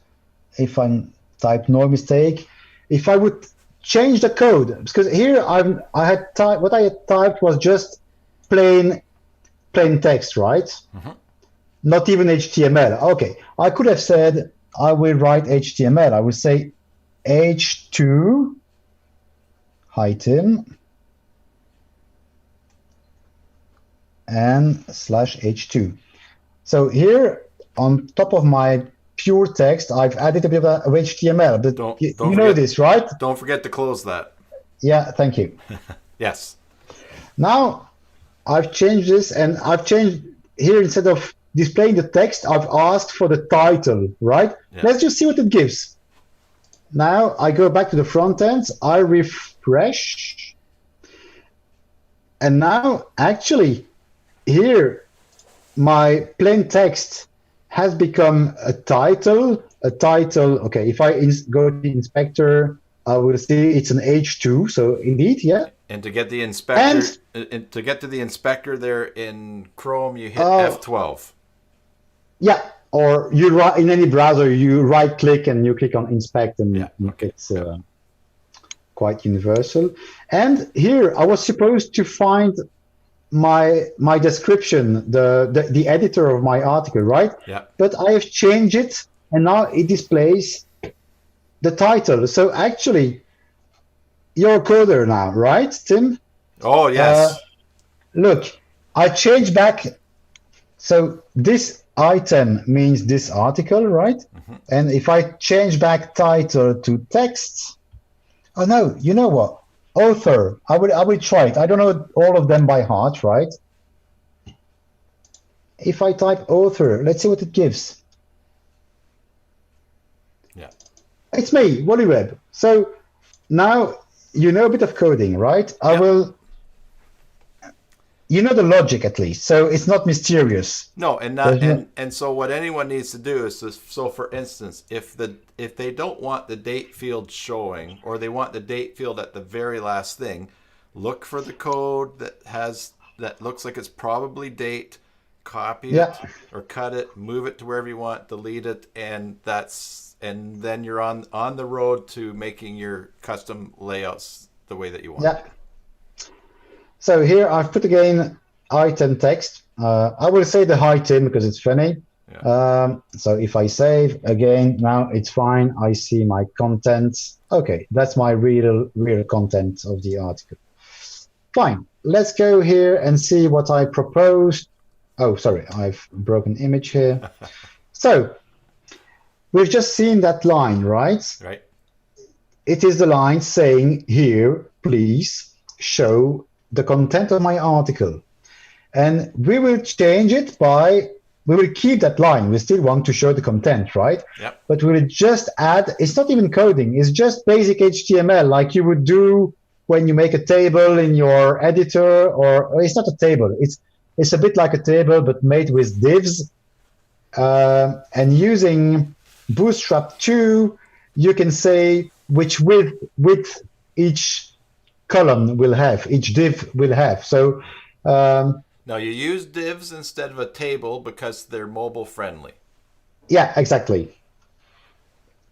So what divs gives in HTML, so nothing to do even with my override. In HTML, it just says, okay, we have virtually like 12 columns, right? In Bootstrap, everything is divided in 12 columns. So I divide it not 50-50, that would be span 6, span 6. Mm-hmm. I say span 4, span 8. So it will be a little column where I put my ingredients and a large column next to it where I will put my what I had, namely the content. And you can even go 3 spans, like span 2, span 2, span 8. It just has to equal 12 right across. Yeah, exactly. And here it's Bootstrap 2 because of Protostar, but if you use a recent template, it would be col 6 to say col-6 with Bootstrap 4. So the names have changed a little bit in CSS, but so I go back to my content here, and where I had this, I just delete it because I will make some room around it so that everybody sees. Okay, I copy this, right? Mm-hmm. So it's clear enough.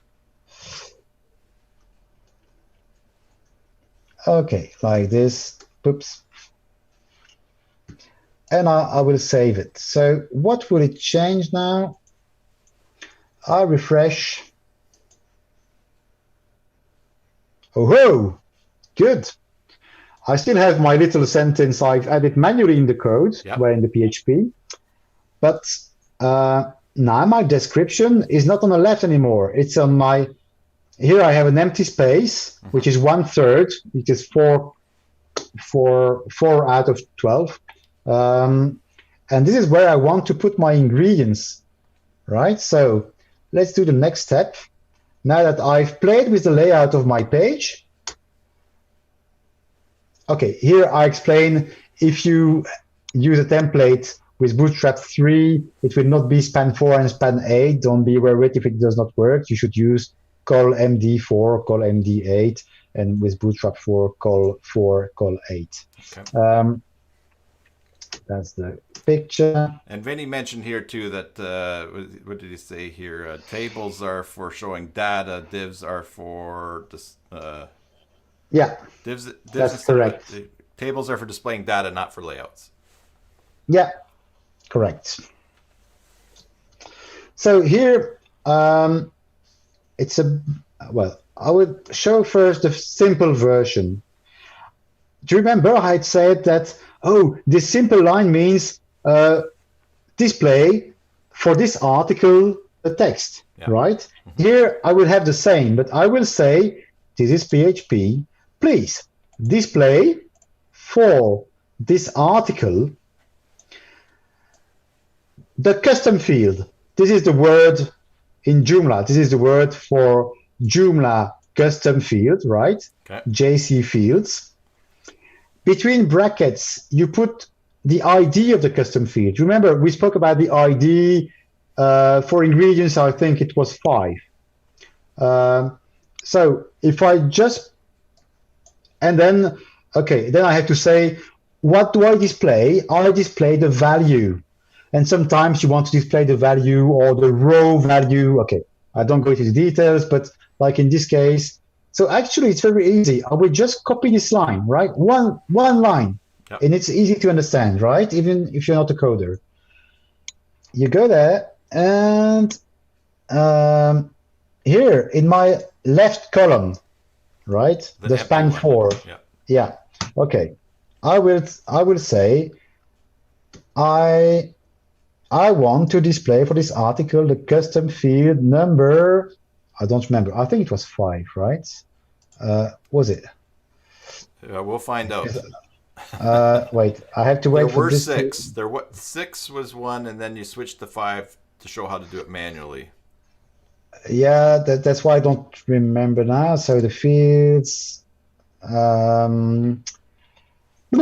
ingredients is number 5. Yeah, I used the number 6. It was the quote. When I wanted to insert the quote, I used between curly brackets field 6. But here, it's number 5. So where is my? So, okay, it's not X, of course. It's 5. When I type X and Y, it means type here the ID of your custom field. If I do this and I save and I refresh, excellent. Now I have my ingredients here on the left, right? Yep. Now I could even do some styling. I'm improvising now, but I've lost the rendering. Do you remember I had put a render class which was well dash small. Right. Here, once you start to make overrides, the logic is that if anywhere you're in the code, you can add your own class directly there. So it could have been otherwise. Actually, here, if I wanted to, I could. Then I have to add manually. It was well small. Okay, I save. I will refresh. Exactly what I wanted, right? Very nice. So now I can play with this. Like I will show again a site I showed you last week, which is an easy one. Put it in French maybe. Yep. What was it? Yeah. Find an organizer, and I click on anyone. Okay, it's exactly what I've done here. That's the title of my article. That's the usual content from my usual editor. And all the rest is pure custom fields. I've made here a div with class, with a class well, and inside I've put the custom field picture of the person, photo of the person. Here another custom field languages, another custom field status within the organization, another custom field, okay. And here other custom fields grouped into company field group, say the company and the company, the phone number, the email, and the website. And that's it. To make this, it's nothing more than what I've just, okay, there is more because there is more than one custom field, but basically you already know how to do it, right? Now, that's really the basic way to do it. If I go back one slide, actually, 4 lines of code, instead of saying, display my custom field, I say, okay, I put 3 lines instead of 1, because I'm saying, only display it if it's not empty, I will say, right? Right. That's why it says it's PHP. It says if it exists, then display it. Because sometimes if you don't do that, like here, it depends on the styling, but maybe I would have empty blocks, right? Yeah. because in the code here I have said I will give a class and there will be a shadow. So I add class, I add HTML, and so I don't want that HTML to come on the page if the field is empty, because if the field is empty, I don't have to add a margin, a padding, or whatever, right? So that's why here I show it like this. Normally, the quick way is just to display the field, but if you give some styling, then you want to make a condition, say, okay, I only display it if it's not, if it's there, right? For instance, you might it's not there. On a certain recipe, you might not have a quote. Yeah, exactly. So that's the idea. And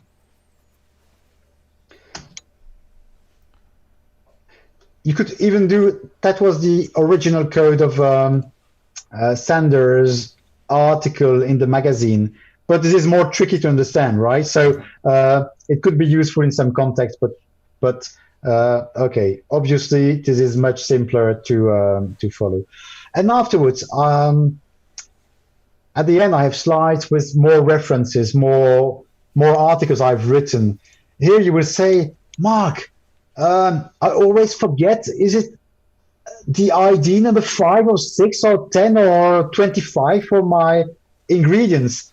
So, of course, if you start coding, then you can copy-paste a little piece of code so that you don't have to remember the number, because the number is not explicit when you read code and you put 20 fields, you don't know which is which. Yeah. But if I code them with their alias, with their name, saying ingredients, quote, it is more explicit in my code. So of course you can do that, but I won't mention it now because then we are doing too much code. It's not the idea. It's just to show this is very easy. One line of code that you add in your override and you've got it. You can display your custom field as you wish. Yeah, and with coding, you start out with something basic, and it's like, oh, how do I do this? Or, oh, I want to do something else, and then you're on your way. That's how everyone starts.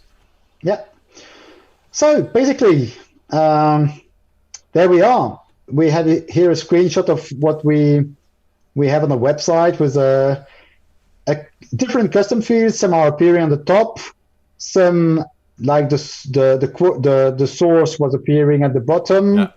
And then we have said that instead of showing the content of the article here, we would split it into 2 columns. One would be 1/3, the content would be 2/3, and in the first column, being 1/3, we display the custom field ingredients within a shadow box. Yeah. And that's it. We have customized our layout for the website. So and as you've done the whole thing in the core, it's all just what's there. Exactly. And so doing that and working on it, you can start to build any of the websites I showed last week. That's a little video showing also the override. Mm-hmm. Afterwards, of course, you can also customize your CSS. So in Protostar, if you say, oh, I would like all my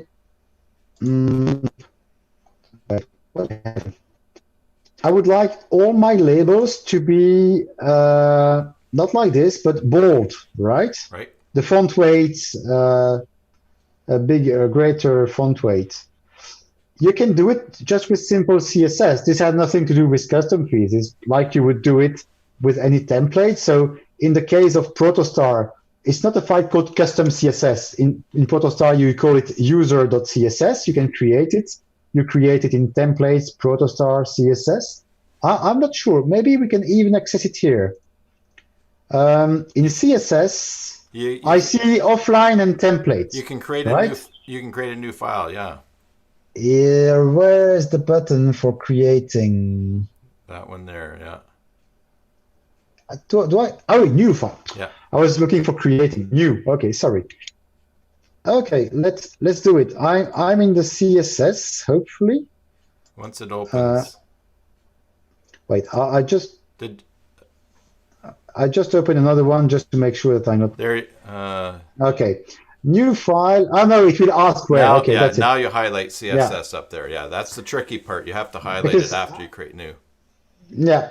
But actually, when I make overrides, I rarely use the interface. Maybe if I'm not on my computer or I'm in the train or in the plane and I have to edit and I don't have FTP, then I would do it like this. Otherwise, most of the time I use FTP, but then I can edit my PHP file, my CSS file, save, see what it gives, and then do undo, and play with it more easily than here. When you've saved, you cannot click on undo, right? You have to copy paste if you want to keep track of your. So, okay, let's say I want to create in CSS here user.css.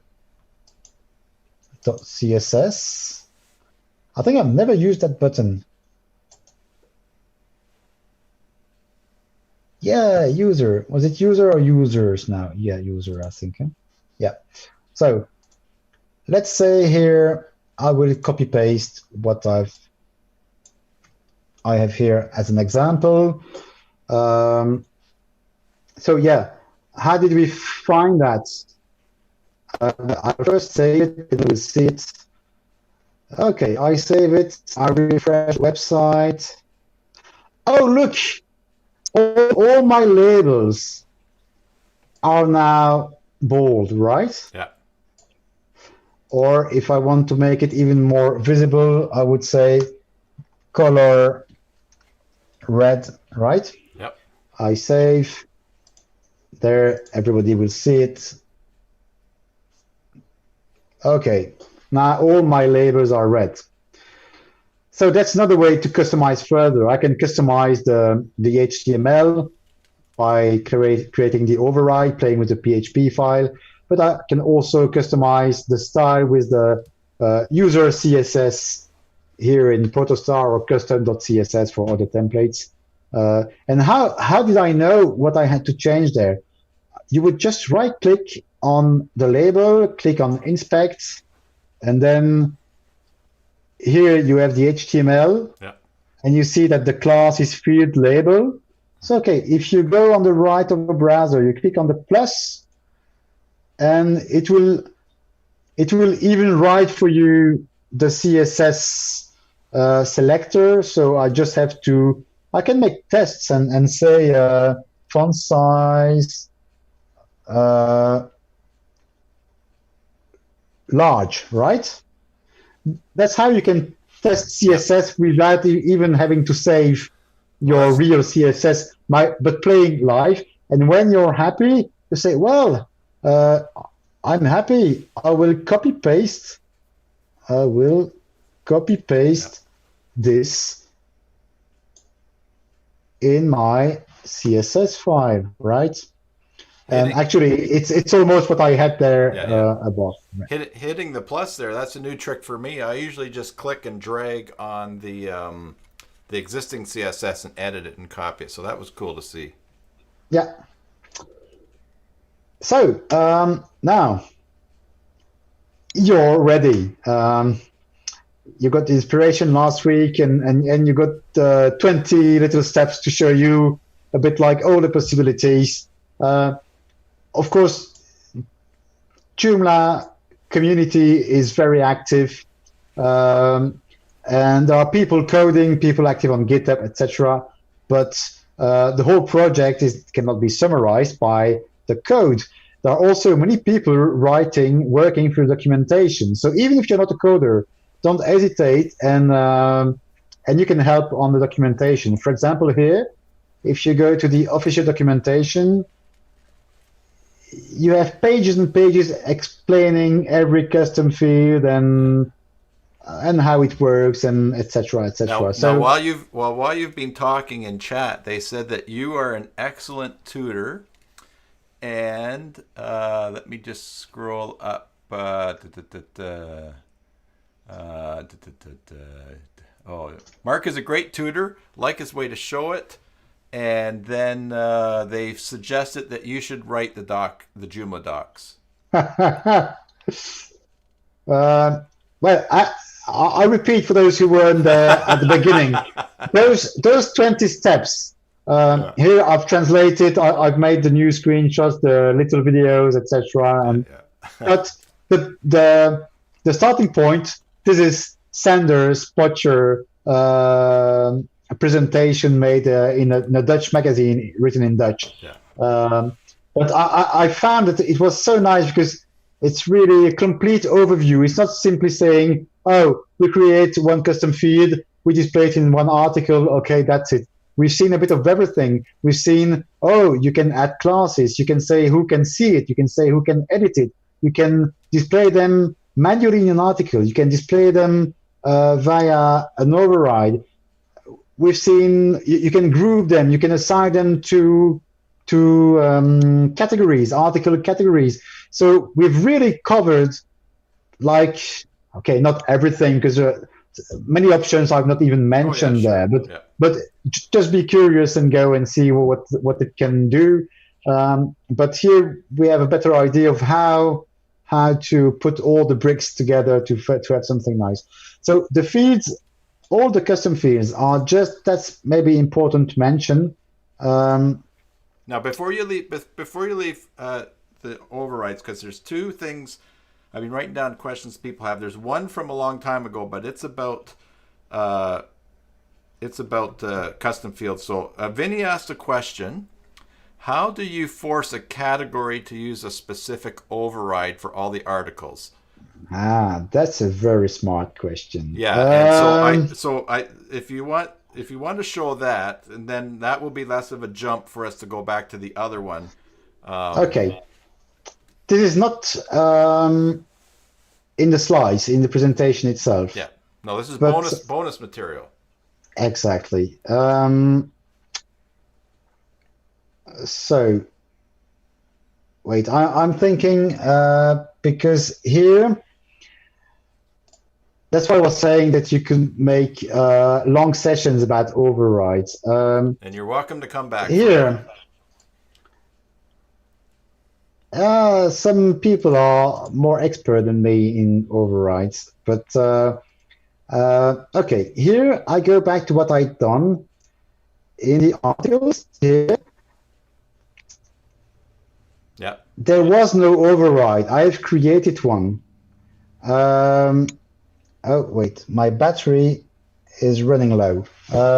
Maybe if you allow me to have a little break during 30 seconds. No, that's all right. I think, now, Valerie said, be... what a mensch Mark is. It's almost 10:30 there. So. Yeah, but it's worth it. Yeah. So we really covered it, and it's a good question. So here, the default file of Protostar is replaced by my default file. So for all articles, this will trigger this file, my override. So actually, what we want to do is not to force all articles to use this, right? Uh-huh. We want to use it only on some articles, only for the recipes, not for the news articles, not for the welcome articles, not for whatever. So what I will do is that I will rename this, right? Okay. And I will rename this, there is a button. So I can rename this and say recipes, right? Okay. Okay. Do you have you don't now the default underscore links there that was created with that, you just leave that? I leave it there, but I haven't changed it. Actually, I bet I may delete it. I take the risk, right? Because sure. What the heck? I've not tested before, and I don't do it like that usually. But so now, look here. We have the article with a nice layout, right? Right. and ingredients on the left. So let's refresh this. Oh no! No, it's exactly, we knew it, right? Yep. I've renamed my override. So an override, as we had made it, forces the new layout for all articles. But when you want to say, oh no, but I want that layout for, like for the Joomla day, that layout for the speakers, another layout for the sessions, another layout for the rooms, and okay, for all the rest, the regular layout. Is typically what will happen. So in that case, you create the override, but you rename it, right? As I've done here. To make it simple, don't put dash, underscore, whatever, right? Otherwise, it's a long discussion explaining things, but like here, recipes. Now, what I can do is that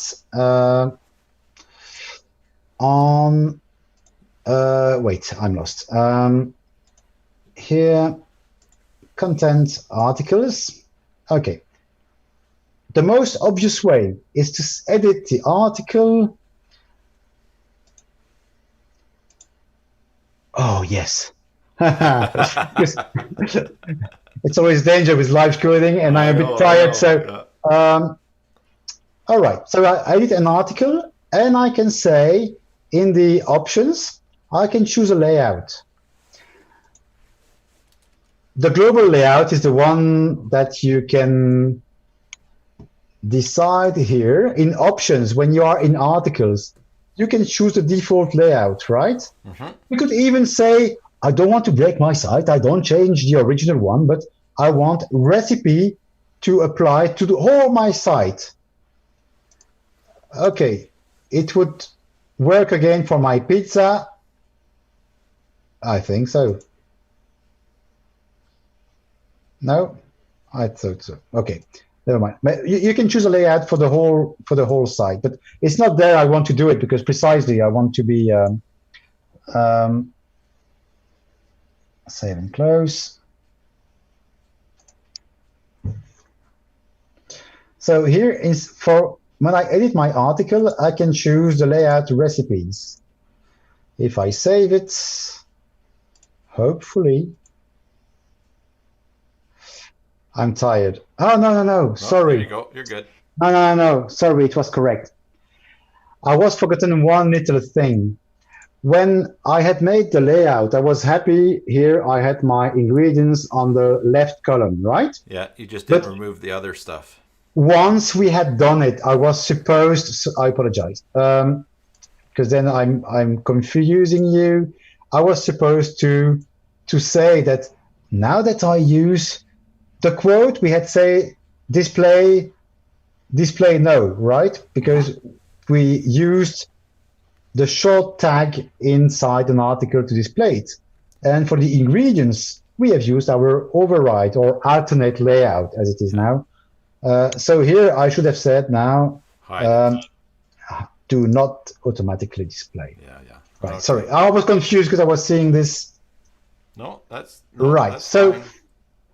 That's correct, right? Yep. That's the way you can do it.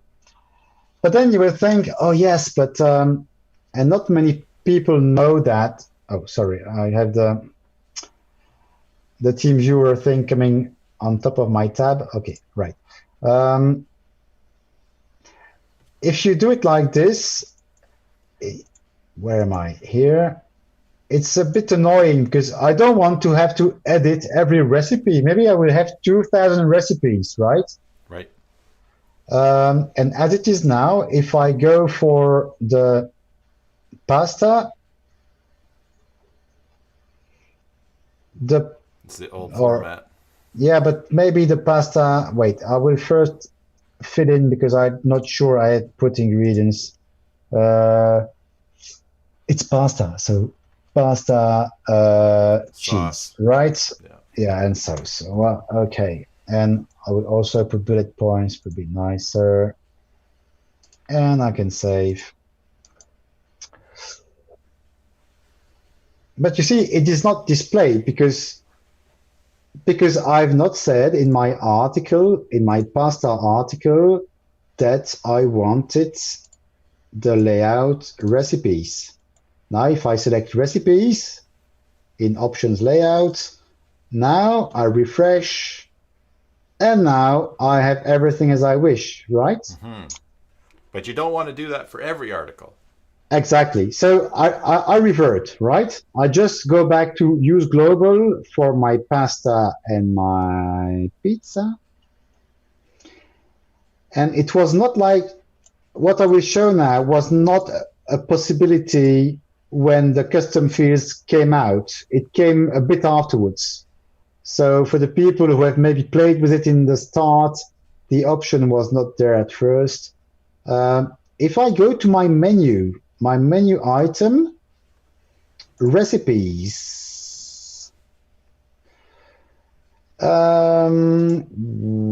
Wait.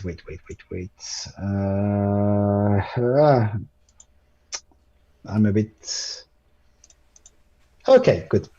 So it's good because there are different places where to look, where you should look. So if I go to the menu item, which is a block view, or it could be a list view, it's fine, right? Yeah. I'm not changing here this because that's a bit confusing. Sometimes I'm looking here and I say, oh no, right, it's not there. It is also in options. It is also the first on the options tab. It's choose a layout. There you choose recipes. And now again, hopefully, for... You want to close the element inspector at the bottom. That's kind of blocking you there too. Oh yeah, okay. Yeah, you're right. So now on my website, on each article, I have done nothing. I have not said it is a layout recipe. It's just the global configuration. I've just decided in one place, I've just set it here in one place in the menu item. The menu item which leads to all the articles of that category, right? It is a menu item, this category block, but you could also do it with category lists. It would work as well. Mm-hmm. And sometimes I don't even display that menu, right? Let's make an example. There is also an option where, where is it?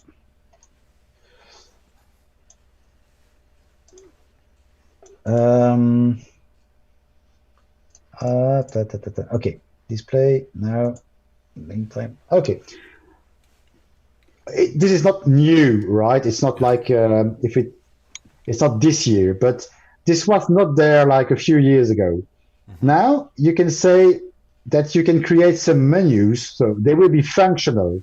They will have effects, right, on your website, but you don't want to show them as a menu.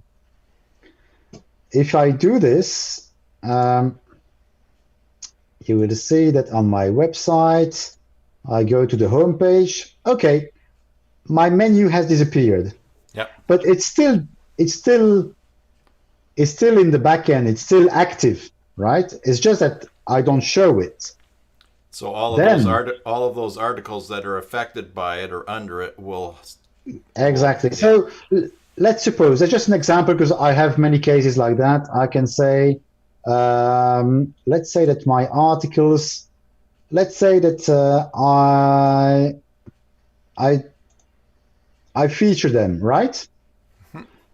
So if I feature them, they will be on my homepage. Okay, my pizza. Yeah. So there is no menu. It's not visible, at least. Yeah. It is there in the backend, but it's not visible. But if I click on one article, it will be the right layout. Even if so I use that a lot, that I create hidden menus, because then instead of having to edit 200 recipes and saying 200 times it is the layout recipe, I do it only once. If I don't need to display that menu for the visitors of the website, I'll just select hide. How was it? The menu item. I just select the recipes. It is hidden, and okay, it's under link type. You can say display menu, yes or no. Before that option came, what you would do is that you would create a menu. You would create that menu item in a fictive menu, which you would not display. But now you don't have it. You can have it in your regular menu items. Just you say hidden. Cool. Yeah, that's an easier way. And so that's a nice way. Even if you don't need to display that menu, you can still make it work to select an alternate layout for all the articles of a given category. Oh, that was an interesting point. And so people, so we can create all kinds of layouts for different categories. You can exactly, and then just assign them to different things and have tons of custom overrides and a look for different things. Yeah, a bit like here. I only have one alternate layout, which is called recipes. Yeah. For the Joomla Day website, I have 3 alternate layouts: one for speakers, one for conferences, sessions, and one for the rooms. Because I have custom feeds for each of them and a different layout for each of them. Yeah. Exactly as we have done here for recipes, but you do it 3 times. And you do 3 menu items. Whether you display them or not, that's something else. In the case of the Joomla Day, I don't display the menu because why? Joomladay.fr. I don't display the menu because if you go to the program, well, here on one page, you have the sessions, you have the speakers, and you have the rooms. So actually, I don't have a menu item, all speakers, a menu item, all sessions, a menu item, all rooms. It would make no sense to say all rooms as a menu item for the visitors. Yeah. So that's typically an example where I create the menu so that I can assign the alternate layout, but I don't display it. And that's a nice way to keep the menu from becoming bloated by having to have something for everything. Yeah. So, all right. It's almost the end. Go ahead. I wanted to say, the custom fields, I've said it many times, but they are just simple little plugins. So if you go to extensions plugins, and you say, I search on type being fields. All right, I see all the available custom fields which are there in the core, right? So I could say, like, do you remember when we had the editor?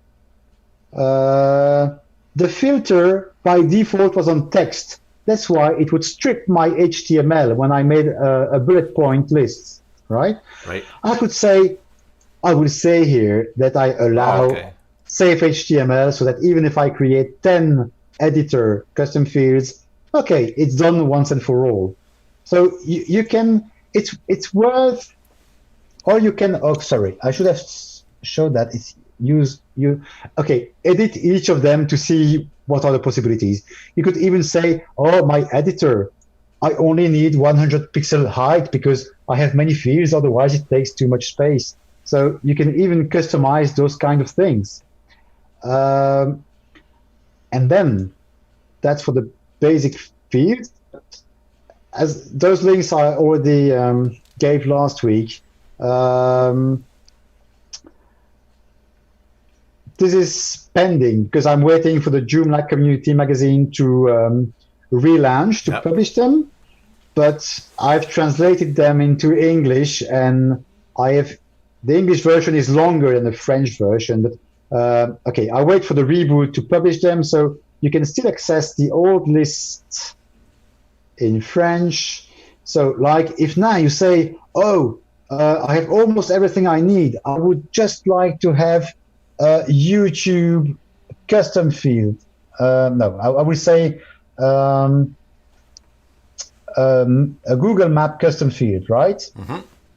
Okay, if you want a map, there is one free by Alan Moritz, the father of custom fields. hello. Yeah. We thank him for the excellent work he has done with those custom fields by integrating them into Joomla. Or Elisa has made an OpenStreetMap custom field. Nice. Tassos has a Google Map field, a Bing's Map field. Yeah. So, okay, there's a long list of all the available custom fields like YouTube, Vimeo, SlideShare, whatever. And there is even more than what I mentioned. Easy layouts. For those interested. So there was a Joomla Shack conference Yes. like 2 weeks ago now. Carlos Cameron did that. Exactly. He spoke about custom fields, but it was more focused on his extension being easy layout. If you think, I want to play with custom fields, but really, even if Marc did explain it well, those overrides, I still don't feel comfortable with them. Okay, don't worry. Then obviously easy layout is for you, because easy layouts gives you a user interface to create those. You don't need to go into the code. You have an interface to create the override and say, oh, 2 columns and one with that custom field, etc. So see his presentation on the Joomla Shack website, on YouTube. Okay.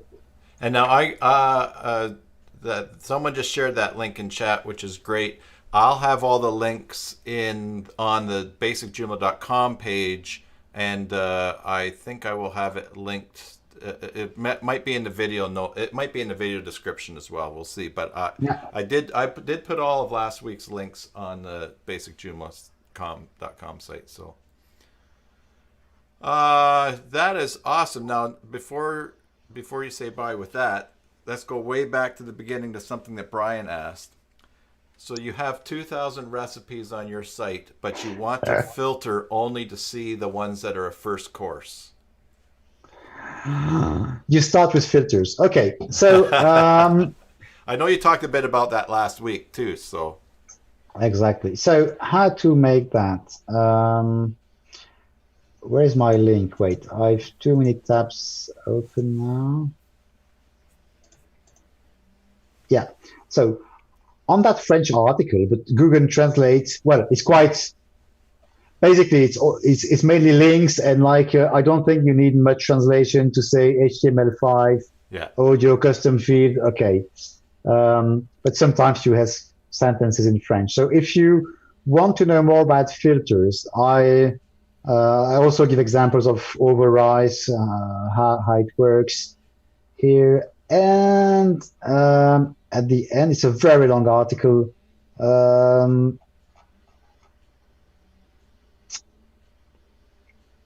Filters. You see, you can almost make overrides now, and you can also almost speak French. Like filtre is filters, right? That's custom right. fields is custom fields.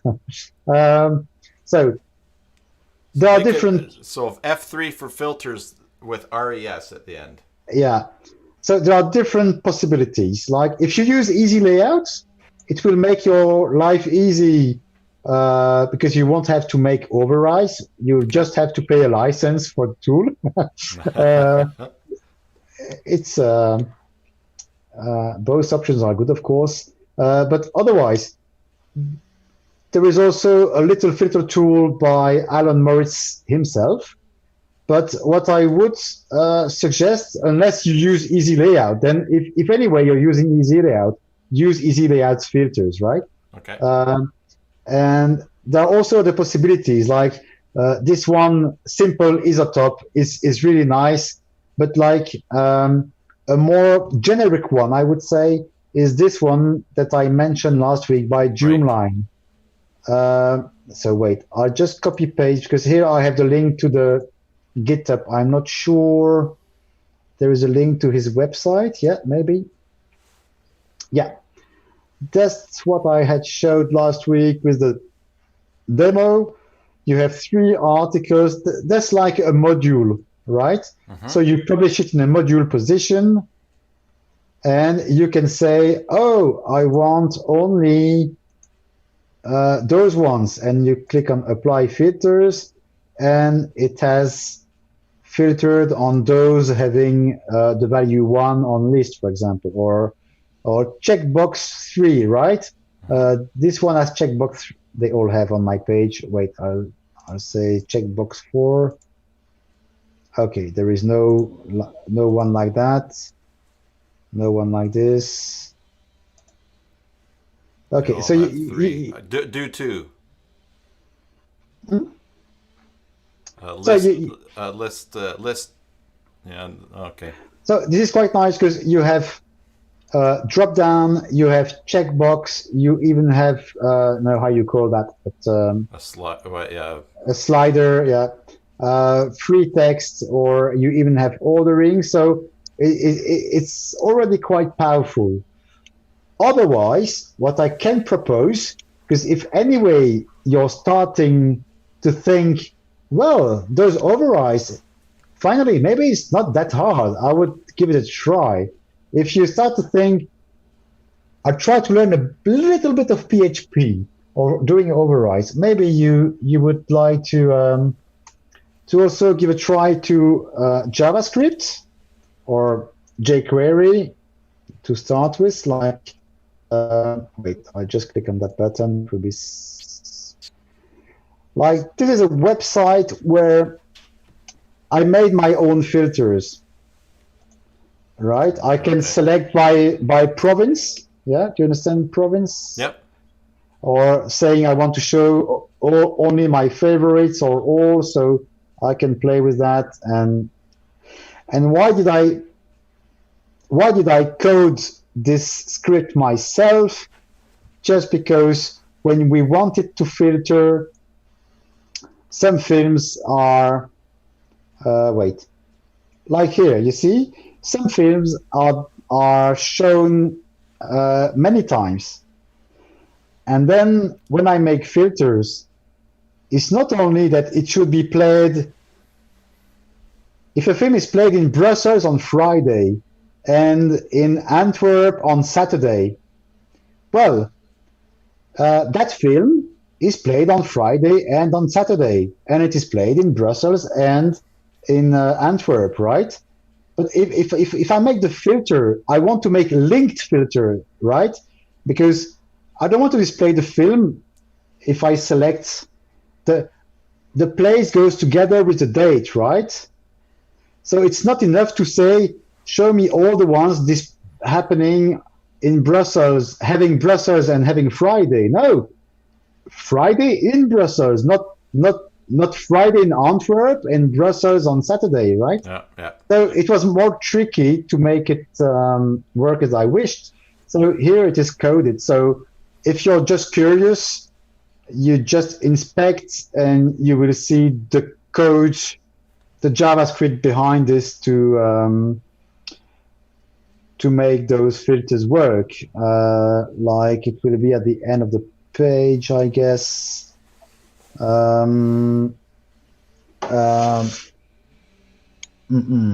Wait.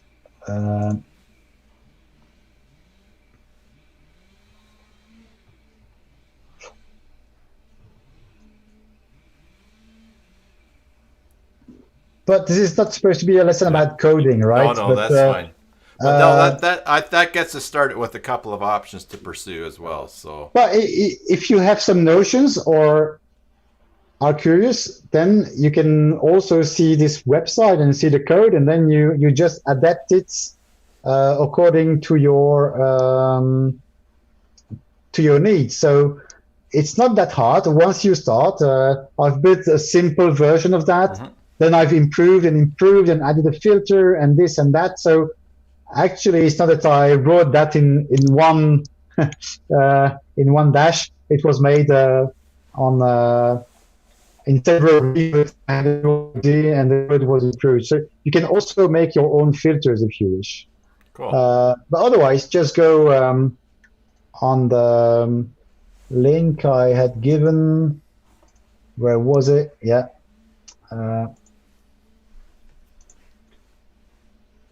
Okay, in the French article, filters. I have all the links to the filters. Yeah, exactly. Okay. So there you can have different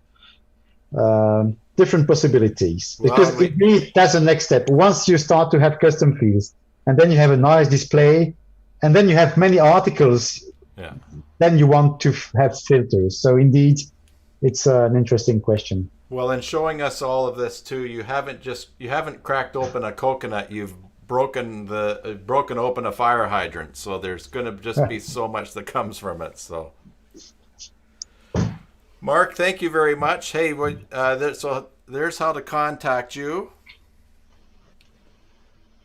Yeah, exactly. That's my coordinates. So if there is any suggestion, whatever, don't hesitate. Yeah.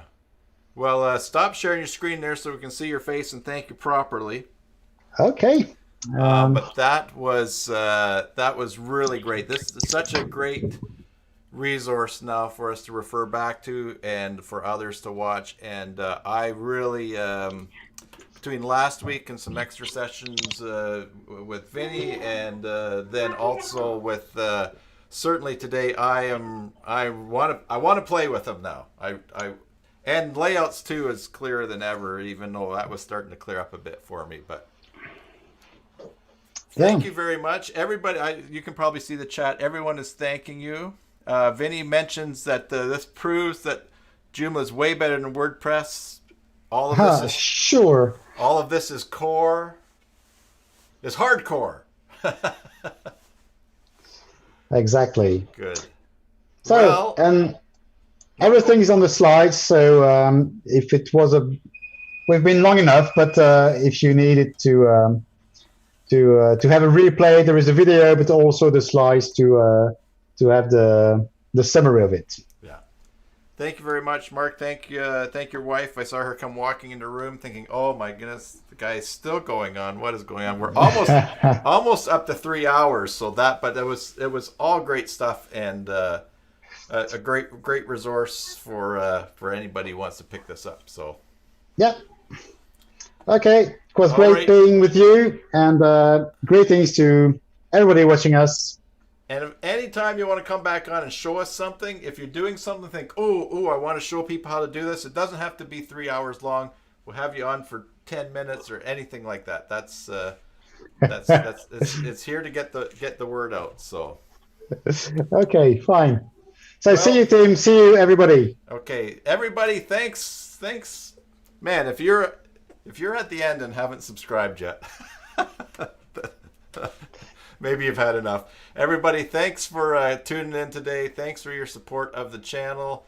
Thank you again, Marc, for Marc put a lot of prep into his slides and building that site and practicing, so he didn't look like a mess like I usually do, and I just wing it.